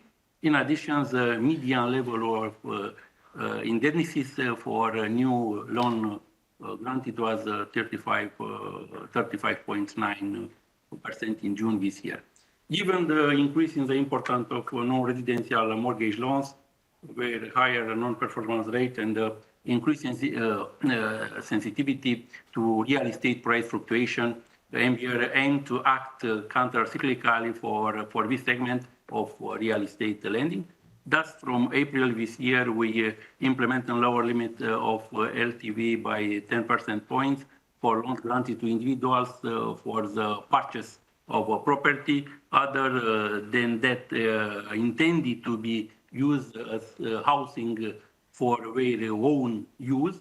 At the same time, since the middle of October, the effective level of the counter-cyclical buffer rate is 0.5%, and our National Macroprudential Oversight Committee also recommended that it should be increased to 1% starting with October. Regarding house prices in Romania, where dynamic is not that high as in more developed European countries. Actually, on the charts from European Central Bank and the European Banking Authority, Romania is on the opposite end of the list regarding risk coming from the residential real estate or the commercial real estate market. Of course, we remain vigilant, and indeed in some large cities, for example, in the capital, prices were increasing lately at significant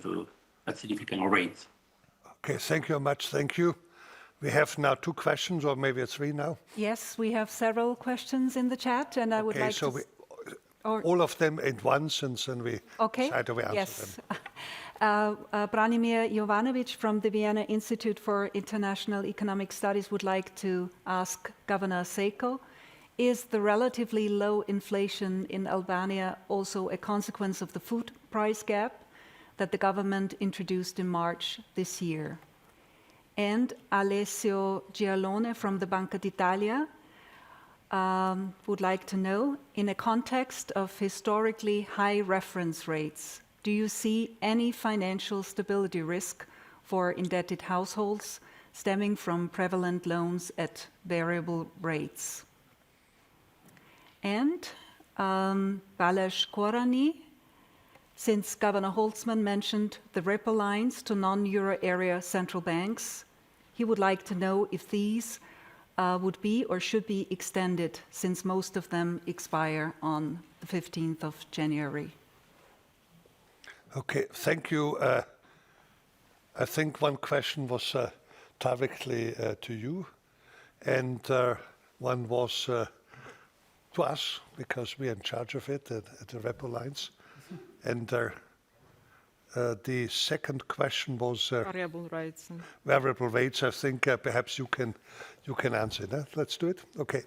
Good. So start out briefly. Yeah, very briefly regarding to the food prices, there is an influence because the government is not increasing. But as I mentioned, the inflation low rate is mostly because of these two factors. Energy prices not transmitted to the bills of the population and strong exchange rate of local currency. That's why this inflation is at the level 8.1%. This is the real impact. I already mentioned, if I remember correctly, that if the energy prices will be transmitted to the people bills, the inflation will be at least 4% higher. So it would have been at least 12%. This is the real reason. And regarding to the repo, I'm answering my side. Regarding to the ECB repo line, we have already renewed. So basically, we just renewed a few times ago. I signed the letter. And so the process continue, and it's a very good instrument for us. Thank you. Marta, on the vulnerable rates, you already mentioned it. I already mentioned it, and on one hand, it's good to have these variable rates-based loans in Poland because we raise interest rates, and we have not only impact on new production of loans, but also we have the effect of the mortgage holders spending less in the economy, so on the demand in general. On the other hand, because the effect can be very big, like at the moment. So when you take a median mortgage, then the monthly payment has doubled, basically. So it's a big impact on the households. And that's why the government has introduced these mortgage holidays, which, as I said, we thought should be much more targeted because obviously over 60% of the mortgage holders have applied for these mortgage holidays, and especially those who are wealthier and better informed than the other ones, unfortunately. But our we have a body which is micro-prudential supervision, which is not in our bank. They are recommending the fixed interest rates loans, but it's not going very well, and probably now it's not the time to do it because the rates are very high. But yes, there is definitely the push to go in this direction. Thanks. Yes, it's something which would require almost an own discussion. How can one bank initiate that they offer more fixed rates? It's a question of financial literacy also. Do you want to start out with the repos? Not actually on the repos, because I think there are preconditions when these lines are granted, and once we are fulfilled, the countries get renewed. But I wanted to make a comment on the variable interest rates. I think, as everywhere, there are pros and cons, right? And there are many, again, there are reasons why, let's say, variable interest rates prevail in Baltics, in Sweden, and as I understand in Poland. And I think it's not enough, just to say we want a more fixed or more variable. But if we do have variable, we also need to take certain actions to limit the risks that are on the side of the borrowers. So, for instance, what we did in Lithuania, so we apply so-called stress test interest rate, and then we measure the ability of the household to repay the loan in terms of the DSTI. So we ask what would be your debt service expenses with interest rate of 5%, and then the debt service to income ratio should not exceed 50%. We compiled this indicator given that we are in the euro area, and once you are, you apply your own monetary policy, probably this stress tested interest rate should be higher. So it's to be estimated, but I think it's not wrong to have variable interest rates. But I think it's important also to have some additional measures that limit risk on the household side. Okay, thanks a lot on this repos and swaps, whatever, because I think there's something where we helped in order to broaden the mind of the ECB. Because I have to say, I was astonished when I entered how much the ECB wanted to make the euro an international currency, but with a broad application of the euro, in particular in the CESEE countries. And as you may know, we do an annual survey about the use there, and every year one found out how much more the euro is used, not only by individuals as holding as a financial asset, but by applying it in contracts. And of course, if you have such a use of the euro, then also you have an obligation of a central bank of a broad currency, which means that you have to offer repos and swaps. And so together with the team here, which we teamed up with other ECB members in order to make it happen. So now it's there, now it gets extended, but this was a pretty recent development. I'm happy we were successful. With this, I think we have to end now here. We have exhausted our hour for a quarter, a little bit earlier than it was envisaged because we were later. Let's give a hand to this great panel. Thank you.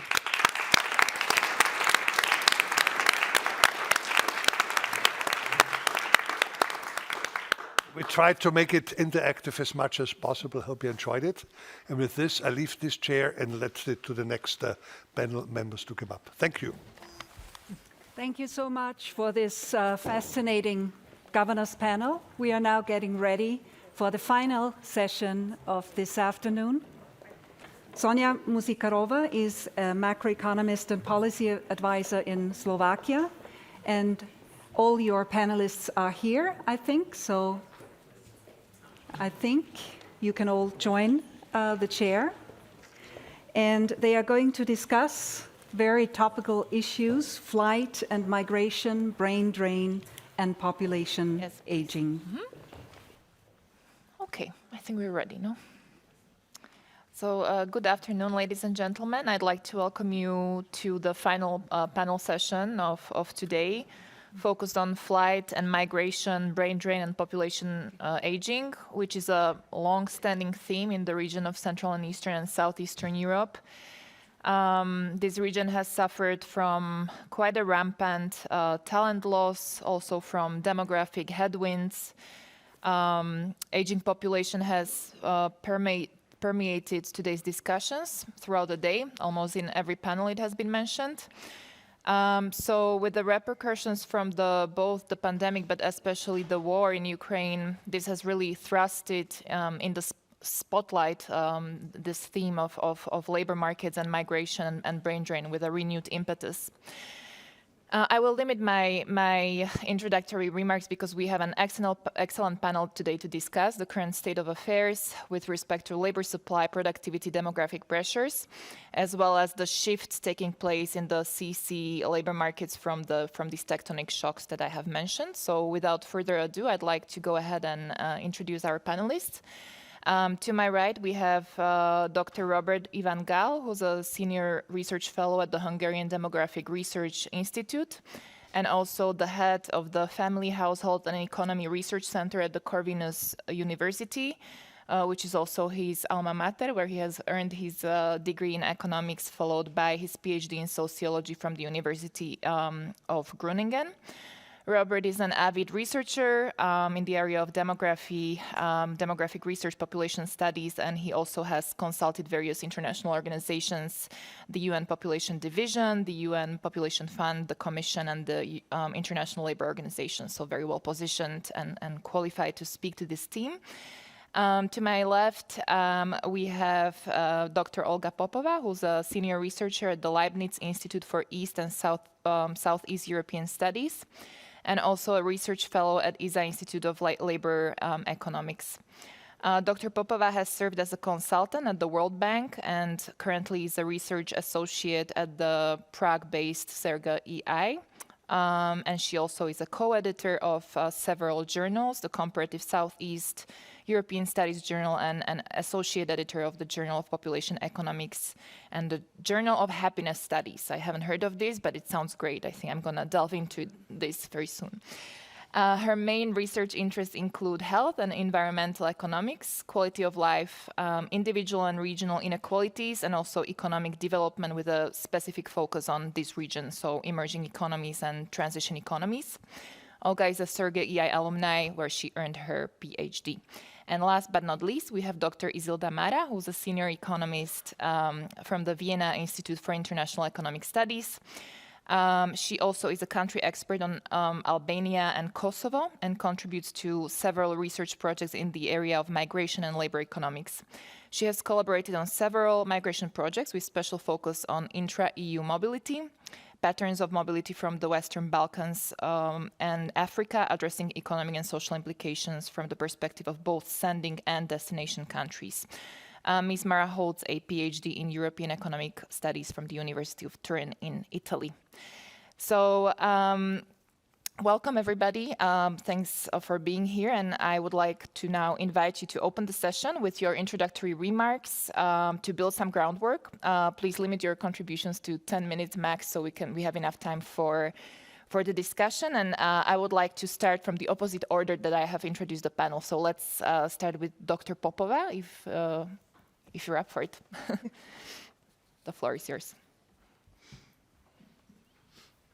Yeah, thank you very much for a very kind introduction and also for the invitations to speak in this panel.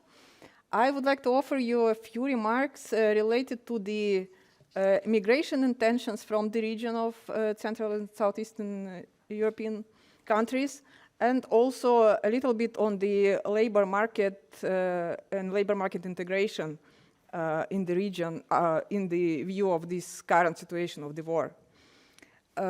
Perhaps let me start from this map. This is actually not the recent data. It is based on the publication of 2017.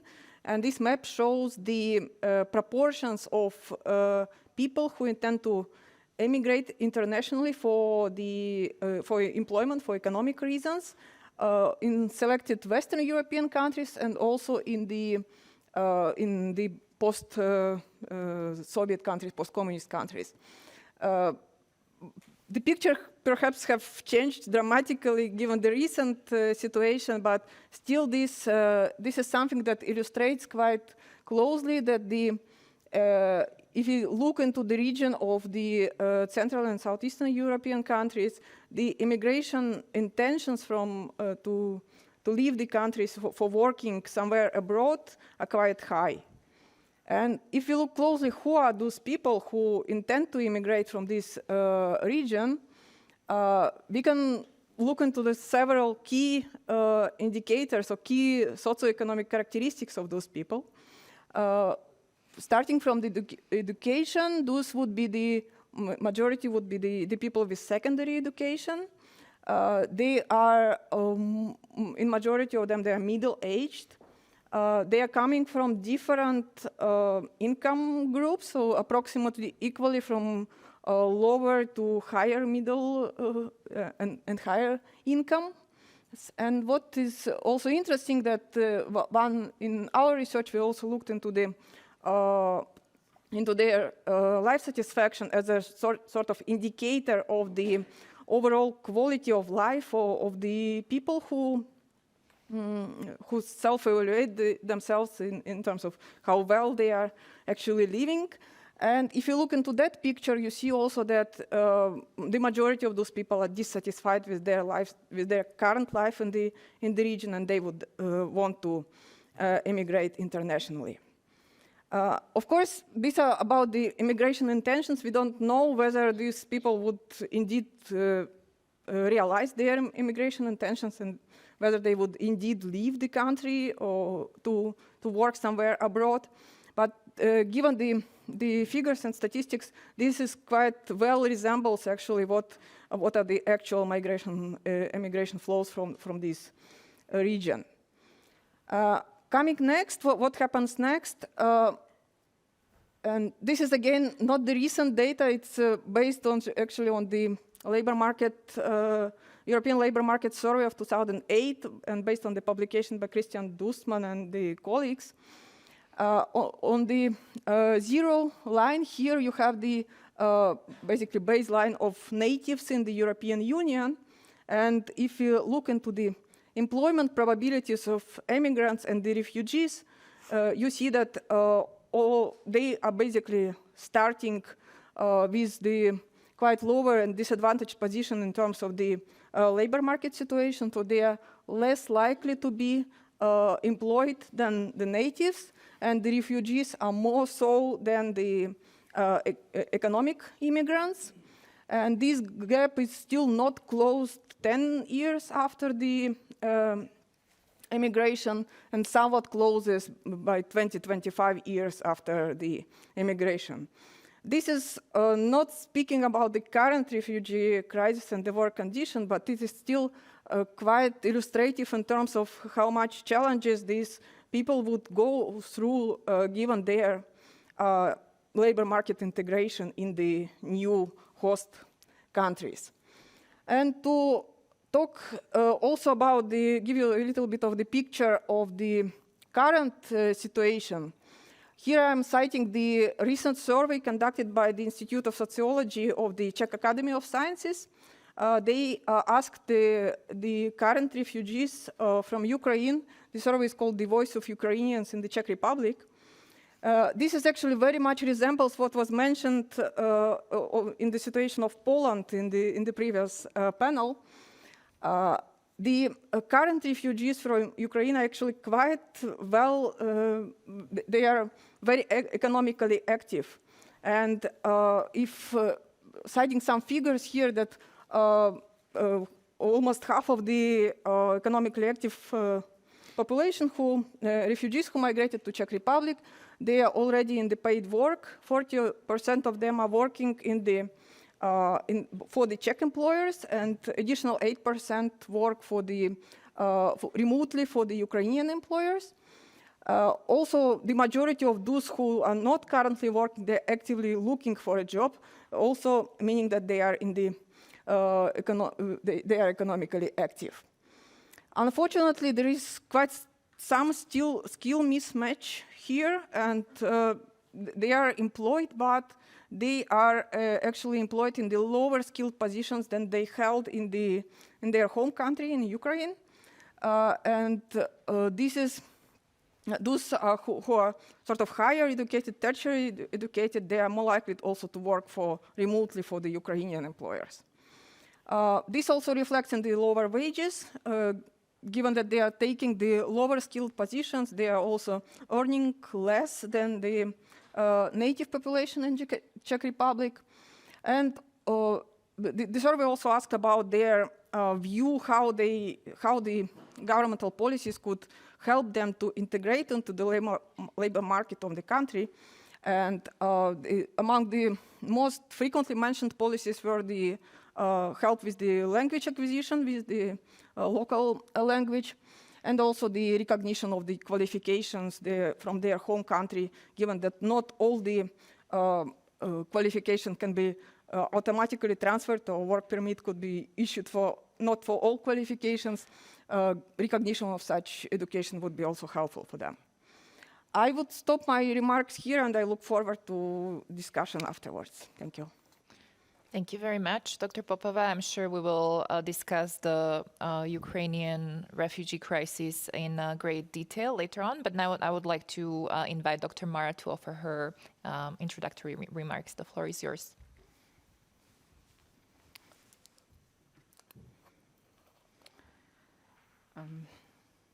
So in my presentation, the first thing that I would like to draw your attention is how the mobility patterns has changed from the EUC countries. And the first, so if you look at this slide, on the left side you have the mobility patterns in the EUC, but also all the European countries in the first years of enlargement, 2006 and 2010. With the EU enlargement, especially in the beginning, it was a big concern that the inflow from Central Eastern European countries to the EU 15 would be persistent over time because of the huge gaps that existed in terms of labor market opportunities, but also earnings between EU 15 and EUC countries. And so if you look at the map, the countries which are in yellow and orange represent mainly the UC countries we have experienced, especially at the time, negative outward mobility, while in reddish and purple are the countries that have been basically net receivers of migrants, especially for 2016 and 2010 period. And in the next map, which reflects the mobility patterns and net outward mobility for 2016 and 2010, we see that the patterns are quite different. So a number of countries now in the UC countries, instead of being net senders of immigrants, they have become net receivers. And exceptionally, the countries from the UCE that still are experiencing negative outward mobility is Latvia, Romania, and Croatia. The big concern, as I mentioned in the beginning, was because the gaps in terms of earnings and employment opportunities were quite significant. And let's think that unemployment rates in the UC countries, especially in 2005, were close to 10%. And after the international financial crisis, it went up to 12%. But now, if you look at the unemployment rates in the UC countries, they have dropped to close to 5 to 5.1%, which is quite a strong reduction in terms of employment opportunities, which leads to think that at least the push factor to leave the countries is not as strong as used to be.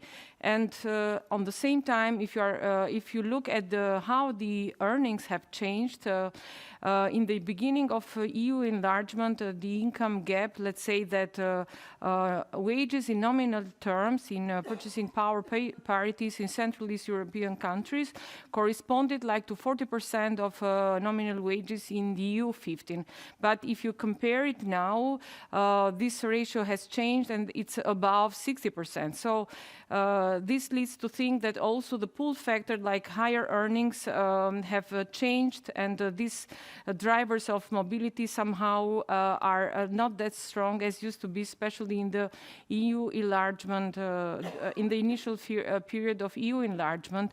And these patterns that we see implies that quite a number of UC countries now have become net receivers, and immigration is especially happening from eastern part of countries like Ukraine, Russia, but also from Asian countries like Vietnam and India, but also Turkey. So the next thing that I would like to draw the attention is what has been the implications with respect to high-skilled mobility, because also in the beginning of EU enlargement, a huge concern was what is going to happen with the brain drain, and there has been also a lot of studies looking at the brain drain, brain circulation, brain waste. And I would also like to focus on the most recent years, 2015 and 2019. What is presented here is let's say on the left side of the graph, you have the Western Balkan countries. In the middle are the EU-CE countries, and then this is also in comparison with EU 15 countries, and at the end you have also in the graph Turkey and Ukraine. This database is quite novel, and this is using a LinkedIn database, where this is a platform that high-skilled professionals, but different professional groups can become a member. And LinkedIn, jointly with the World Bank, tried to come up with an indicator that looks at talents mobility. And this, so they try to define a migration spell if the member, for example, changes his location. And this kind of indicator was constructed not only by skilled group, but also for different industries and different countries. So what is basically calculated is that what is the ratio, for example, of high-skilled professionals in different groups that have left the country.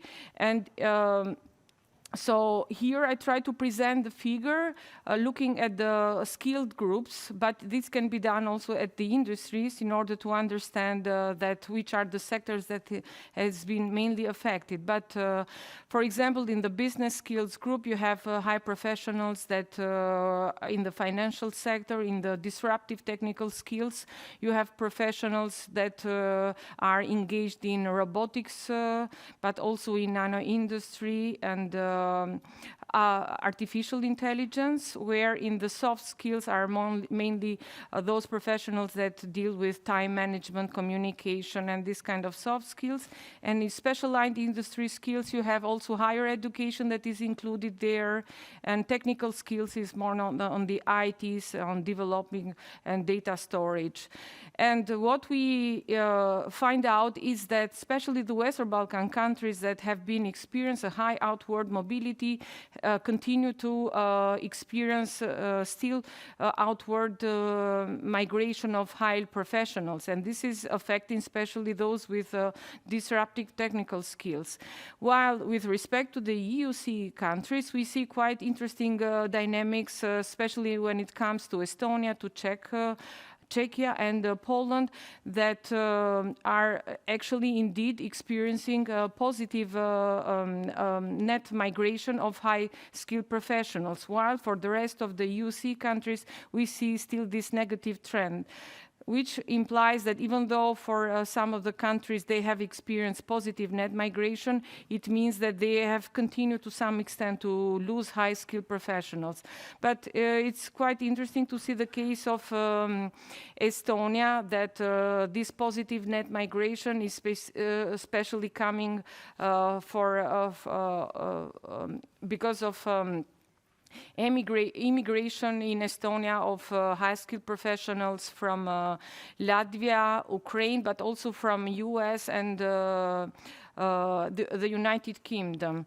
While in the Czech Republic, we see that mainly the sending countries are again Slovakia, which is the neighboring country, but also Turkey and Italy. And somehow, if we try to compare the picture with what have been this kind of mobility with the EU 15 countries, we see that again Germany and Austria are the main receivers, but Italy and Greece continue to be net senders of high-skilled professionals. But what I wanted to highlight here is that there still, even though high-skilled mobility, brain drain might be part of the story in Central Eastern European countries, we see at least some positive dynamics for some of the countries. And in this story, there is again a silver lining, and this is something that it can be attributed to the transformation in the world of work. We see, especially with the pandemic, we had to adjust, and remote work became more frequent, and also telemigrants that basically include all people who offer their services online for companies in the domestic labor market, but also out of their country, has become more frequent. And in this graph here, what is shown is that the first block is again the Western Balkan countries, the second one is Central Eastern European countries, and the last one is about the EU 15 countries. And on the left side, this is the number of companies which demand services online. This is also a new indicator that has been produced by the Oxford University, and they are using high-frequency data, and they try to count number of companies which are demanding services online, but at the same time also workers that are offering services online. And so I tried now here to compare the size. This is provided in per capita terms in order that we can compare them across countries. And on the left side, you have the companies that demand services, and the right side, you have workers that demand services. And what is outstanding is that for the Western Balkan countries, the number of companies that are demanding services online is very small. But on the other side, you see workers that are offering services online. It's remarkable, and it's quite high, and is even higher than in Eastern European countries as well as EU 15 countries, which leads to think that these workers are offering these services rather to the companies which are not domestic but foreign companies, and this could qualify them to some extent as telemigrants.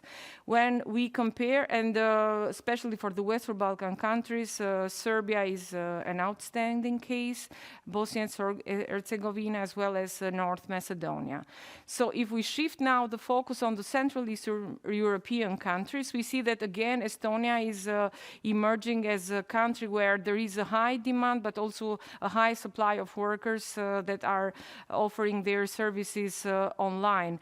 And the balance is a bit different, but still it leads to think that telemigrants are also frequent in this case, in this group of countries. While we compare it with the EU 15 countries, we see, for example, for countries like Ireland, that the many more workers are offering services online compared to the companies that are demanding services online. And in a number of cases, we see that, for example, like in Portugal, but also in Netherlands, companies which are demanding services have a much higher, there is a higher demand that could be workers that are offering services online.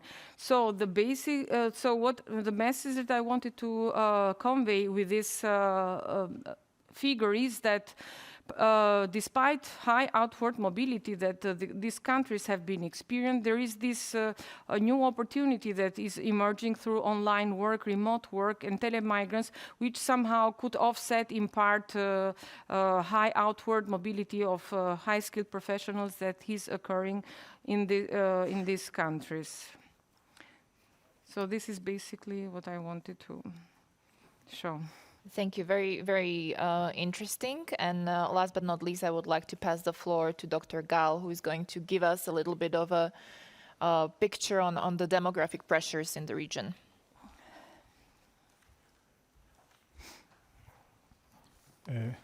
Thank you so much. Ladies and gentlemen, I always love to be in Vienna. And I just hope that this is not going to be the last time that you invited me, that you wouldn't regret that you invited me. But, I'm kind of embarrassed, but I should use the sotto voce, you know, whispering the things. But I bring the good news, and it's just it's unusual. So whenever you talk about population aging, the gloom, the dark should come over, and yeah, I would be just optimistic. What I'm showing you on this slide is the change of the effective retirement age. This is a group of 8 Central European, Central and Eastern European countries.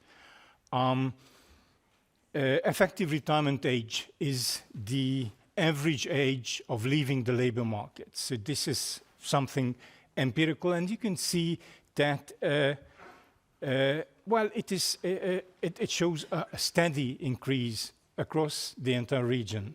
In all countries, even in Slovenia, which is a kind of laggard in this group of countries.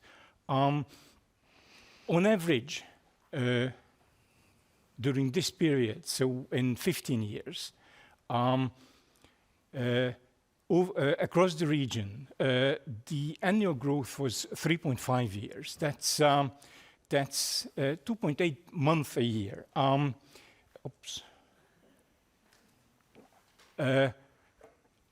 more than almost 6 hours a day.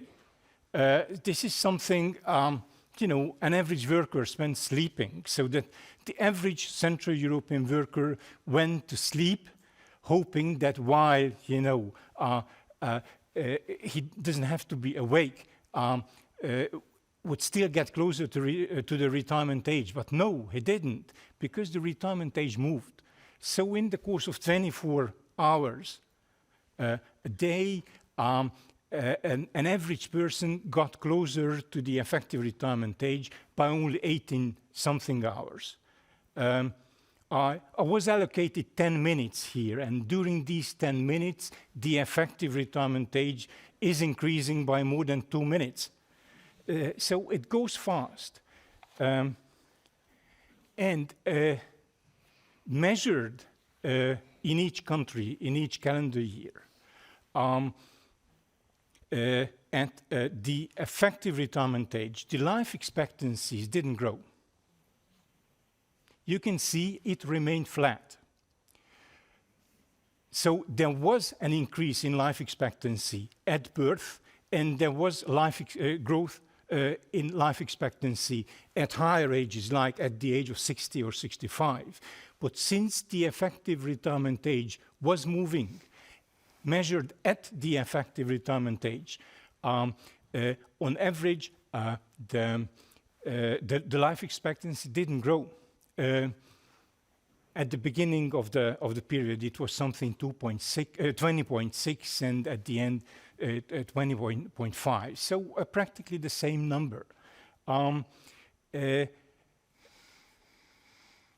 The entire gain of life expectancy in higher ages was absorbed by the labor market, not by the pension system. So that there is a way, there are developments when population aging is still not, it does not produce the consequences we are so much afraid of. We always think about the demarcation age as something carved in stone, so that below 65 people are in working age, above 65 they're old. But in fact, across countries and over time, this I would call totemic 65 is not particularly strong in empirical terms.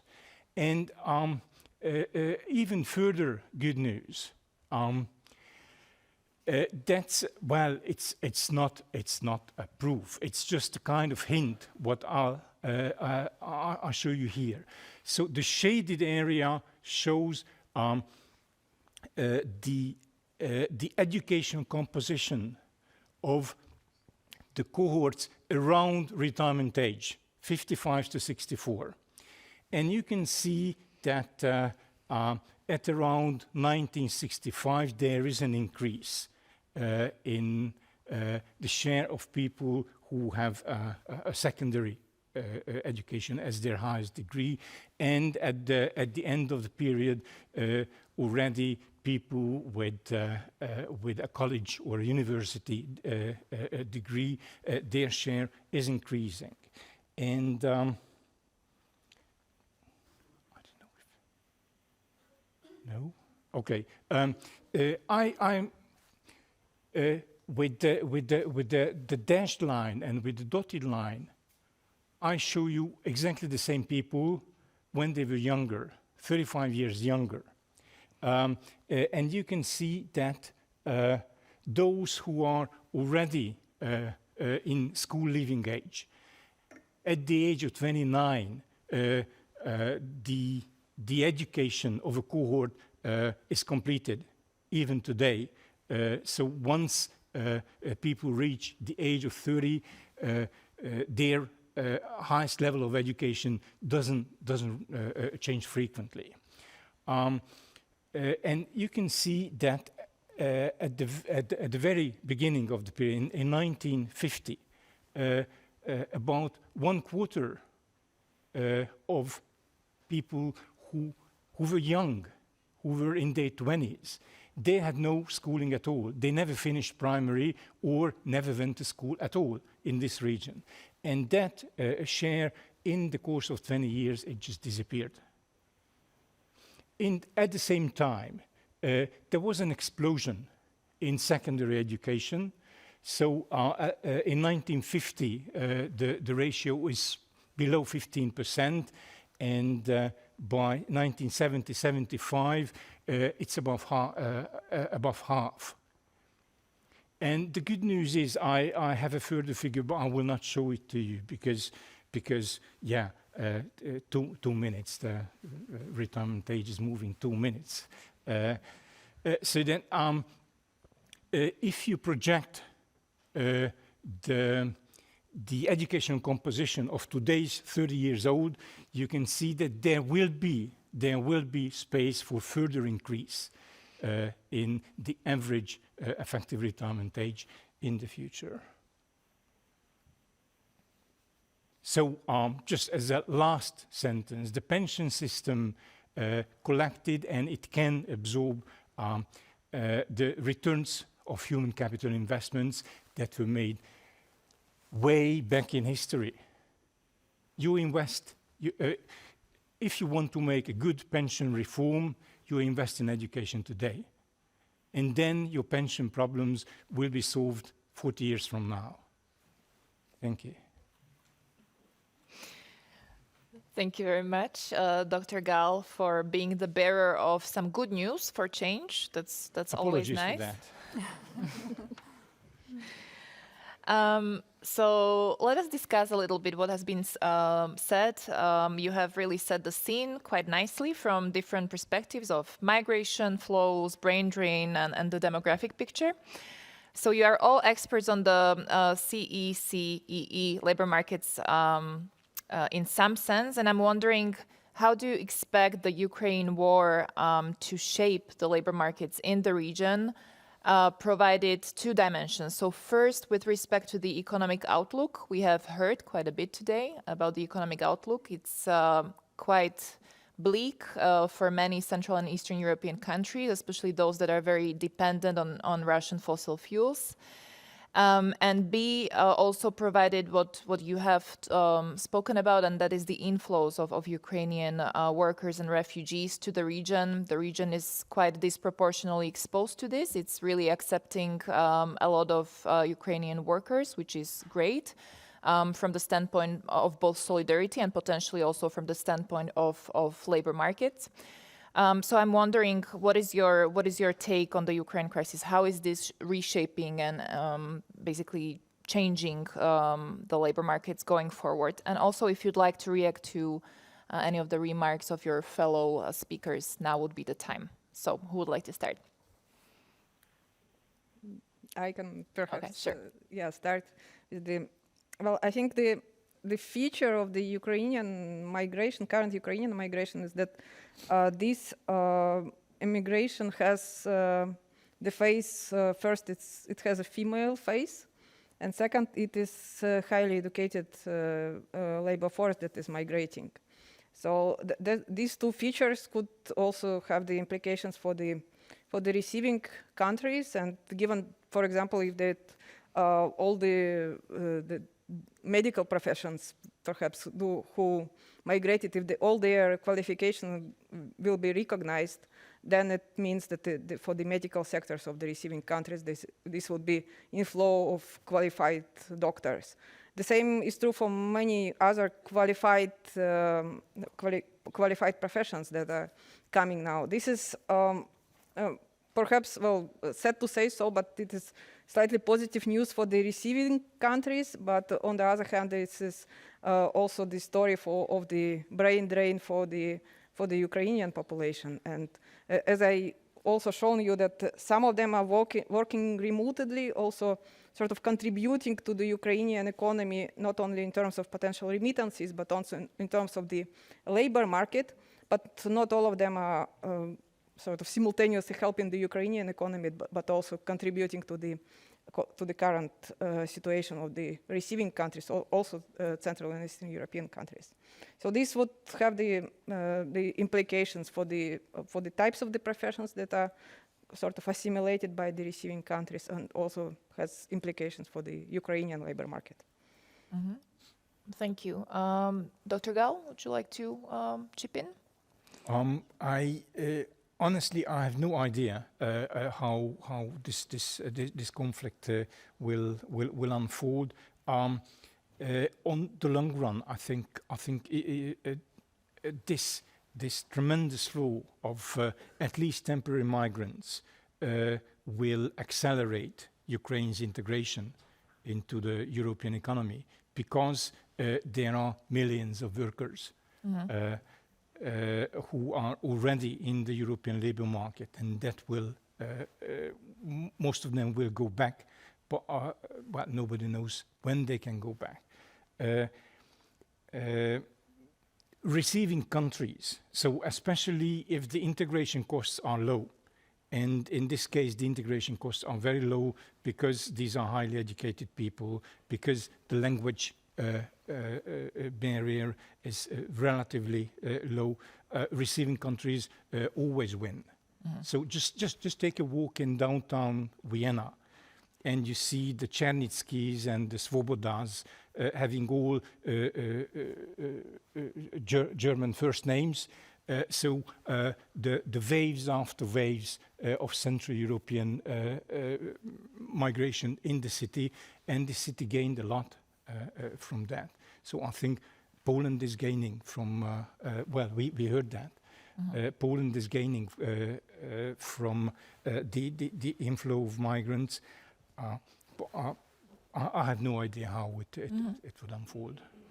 Dr. Mara, your take, and maybe also your organization does a lot of forecasting of the economic outlook. So we have seen an extreme labor market tightness in these labor markets in the past, I don't know, quite a bit of time. So will a successful absorption of Ukrainian workers alleviate some of this labor market tightness on the one hand, but also the recession maybe in some countries that is projected for the very exposed countries to the energy crisis, such as Czechia, Slovakia, and so on? Will this kind of alleviate the tightness as well? Actually, yes, it's true that as I showed also in the first maps, the patterns of mobility have changed quite significantly in the Central Eastern European countries. And migration from Ukraine is not something that is happening only now with the refugee crisis, but especially in Poland, you could perceive that migration from Ukraine was more circular. So there was a lot of Ukrainians going to Poland, but more on a temporary basis.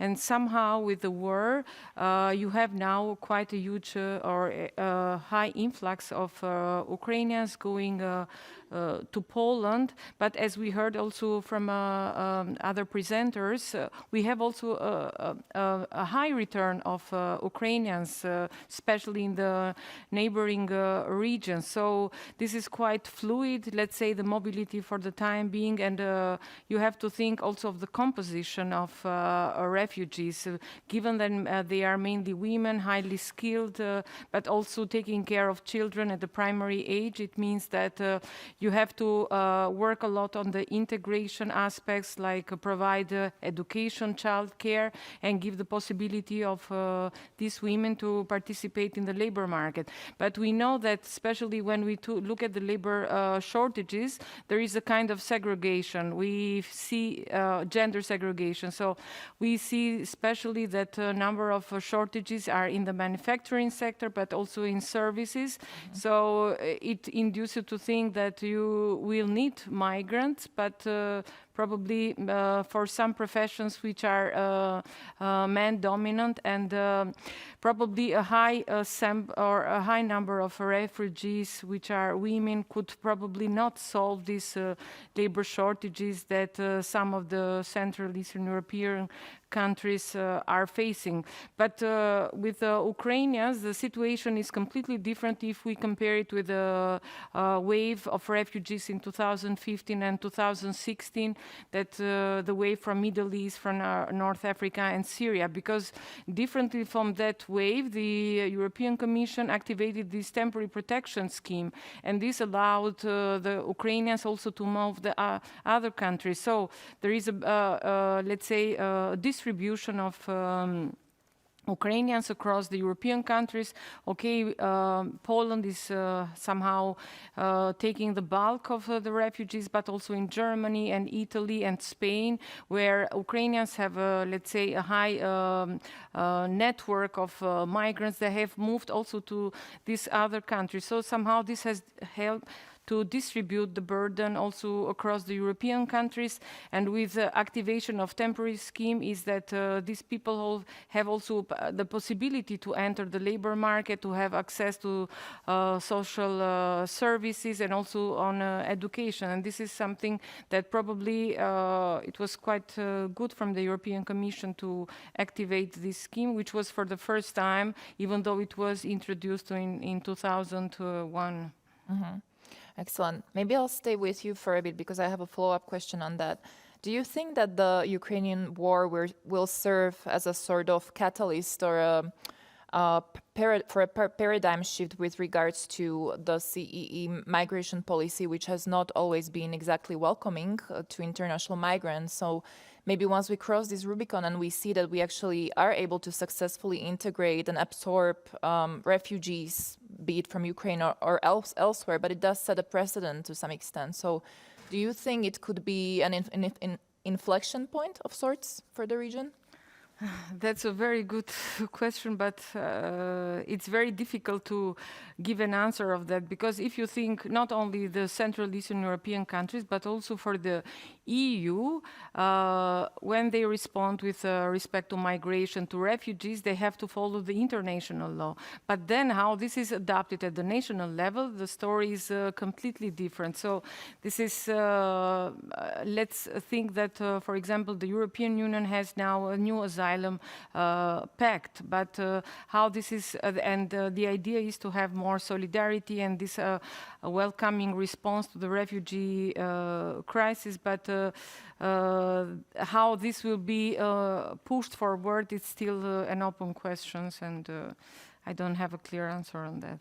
Sure, sure. Dr. Popova, do you have maybe some thoughts on that? Could this be kind of a paradigm shift or an inflection point for the region, for the future, to be more welcoming towards migrants of all backgrounds? I would think it is, it's an interesting and difficult question to say.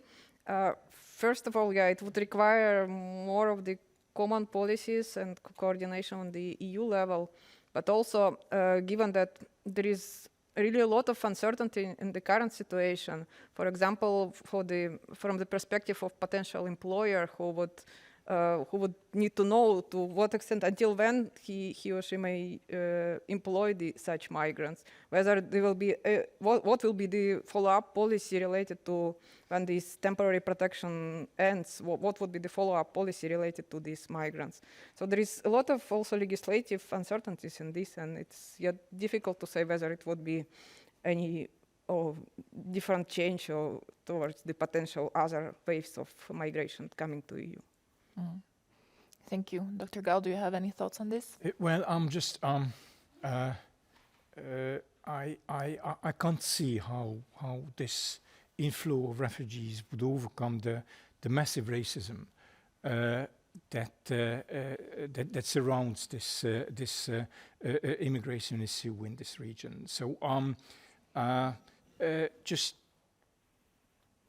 really in plain words, Ukrainians are white, and non-whites are clearly, they were non-welcome in this region. The authorities, local communities, they just strongly resisted. So there is a massive racism surrounding this issue, and I just don't see how this would ever be overcome.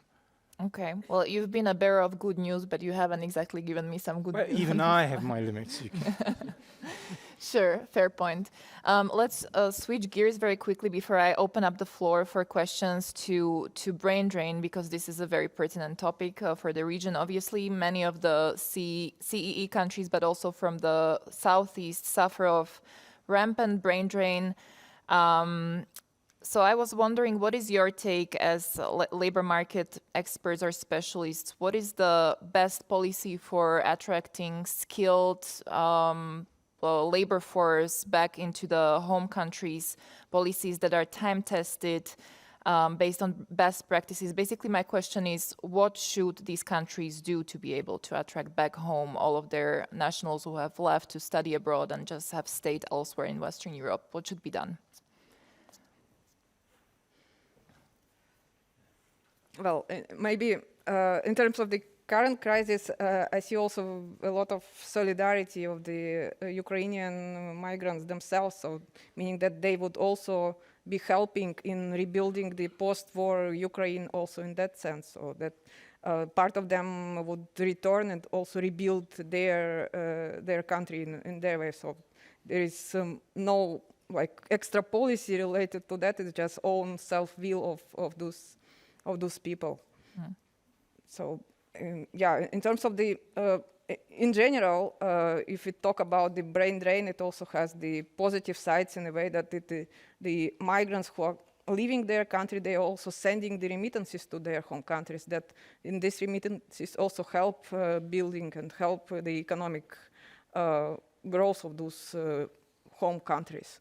So I would not say that brain drain has strictly the negative side. I think with the remittances, that's a great point. But a lot of private sector leaders would beg to differ, because they are really in shortage of skilled people, and they cannot pursue their expansion activities and shift their activities towards higher value added, because they are just in short of people. But maybe let's go with you, Mr. Gal. What's your take on brain drain, and what kind of policy should the region pursue to attract skilled labor home? Let me blow this question even further to be even more abstract. So when national accounting was created, end of 30s and then implemented in the early 50s, national and domestic were quite close to each other. When we have a free movement of labor, national and domestic, you see, the content of these words is changing. So, what is a remittance? If you, I'll share with you my theoretical problem. I want to draw an age profile of labor income. So, labor income distributed by age. What is a remittance? Is it labor income, or is it a transfer, rest of the world? So when a worker leaves a country, for how long does that person belong to the old country? To what extent that person belongs to the old country? The remittance clearly shows that to some extent, the person is still part of the sending country, but he consumes here. When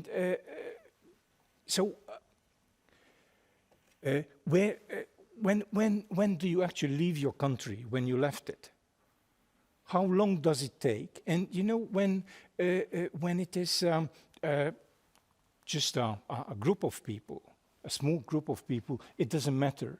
But when 10% of a labor market works in abroad, what is temporary? Temporarily, half a year, 1 year, 10 years. So all these statistics lose sense. We saw how open these little Central European economies are. But are they really open? I mean, it is Audi and Mercedes just moving car parts between plants. Does it mean that an economy in Slovakia or in Hungary, are they open?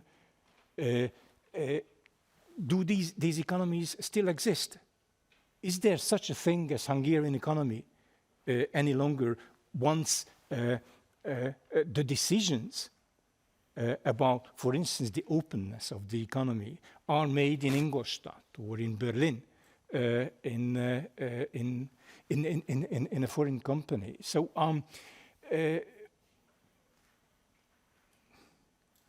I think that applies to the labor market too. The statistics, we will need new numbers, new statistical concepts to make these numbers more meaningful. Thank you. Dr. Mara, any final thoughts on brain drain, and what would you advise to policymakers on this? I touched this topic also during my presentation a bit, and so I wanted basically to convey two messages. That one thing is that yes, brain drain is happening, or maybe we should not call it like a brain drain, but we have, because this is again an individual choice, so individuals want the best opportunities for them, so they are choosing to move to other countries where employment and earning opportunities are better. But what is happening now also with the remote work, this is generating quite important opportunities without the necessity for leaving the country. So this is something that we saw that especially a number of countries in the UC countries have a lot of workers engaged in teleworking and remote work. But this is a market which is not well regulated. So probably this is a positive development in these countries, but at the same time it's good that it's better regulated and to make it sustainable over time in order that to offset part of the outward mobility of the highly skilled. And what the government can do is again I'm thinking, for example, I don't see so much in that respect to happen in the Central Eastern European countries, but what the European countries, EU 15 at least, but what are the main economies in the EU are doing is that they are now trying to have also different regulations. Like, for example, Germany has this regulation with Western Balkan countries where they are training people in the country of origin with the purpose that a part of them will stay, and this is considered as an investment in the human capital. And the idea is to help let's say, the sending countries also to benefit from training that they get for their people there, but also part of them could migrate. And we know that especially in the Western Balkan countries and Central Eastern European countries, mobility of high professionals, outward mobility of doctors has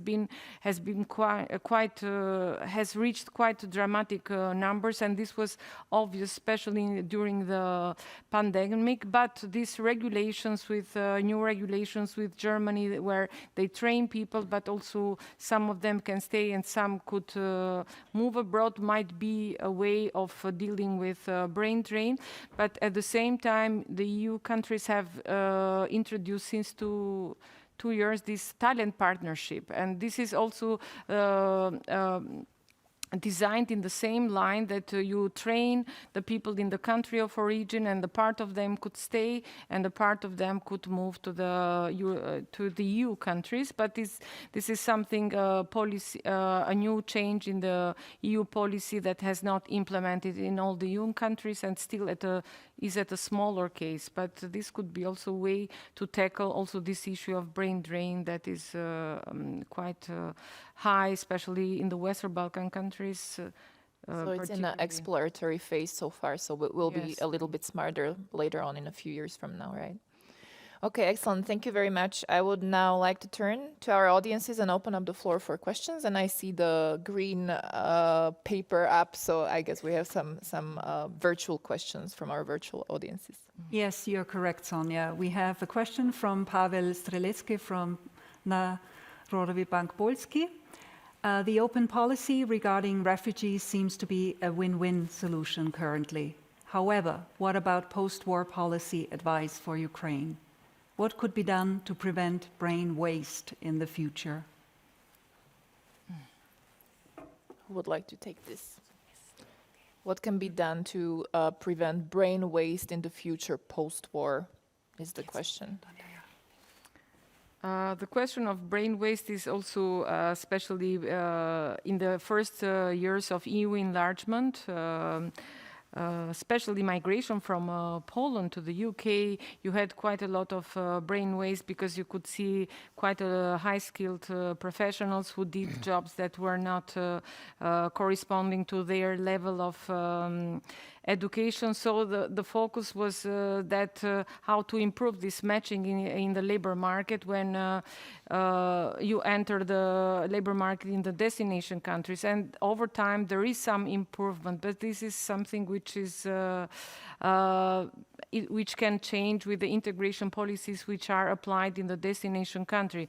Because, for example, if we look at the refugee crisis in 2015 and 2016, the first push was how to bring these people into the labor market. And it doesn't matter what kind of job they are doing, but important is to enter. But this probably a fast entry into the labor market can have negative consequences, because we know that we have also high-skilled people which, for example, engineers and also doctors, and because of recognition of their qualifications, the entry into the labor market is not that easy. So, for example, what was done in the case of Austria, that they had this competence check. So you had to check what are the skills of the person, and then how to train and how to integrate him into the labor market. So this is a question of integration policies, I would say.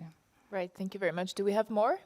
I think there are many more questions. But we're out of time. But we are running out of time because it will take about 25 minutes to walk to the dinner location. So perhaps you can continue the discussion. Or is there a question here? Okay, should we take one more question here? Yes, sorry.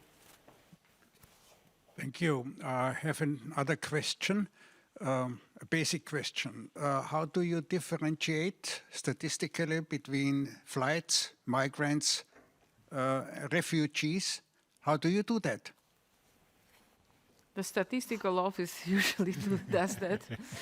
But there are a number of indicators that, so refugees, you have to follow usually the UN Convention. So these are people who are eligible to humanitarian protection, and then they have to go to a number of stages. When then the human capital flight is always a question of definition. So this is basically people, high-skilled people going out of the origin country and moving into the destination country. And if the outflow of these people is higher than low-skilled people who leave the country, this might generate a kind of brain drain. And what was the other one? So refugees, migrants, and what was the third category? Oh. It is very unclear. Yes. Yeah, and, because at the end you end up to... statistics are unclear. Okay, thank you very much. I'm being told that we really have to go, so I would like to thank to our panel and panelists and audiences for this enticing discussion, and I look forward to these thought-provoking deliberations also in the course of tomorrow. So thank you very much.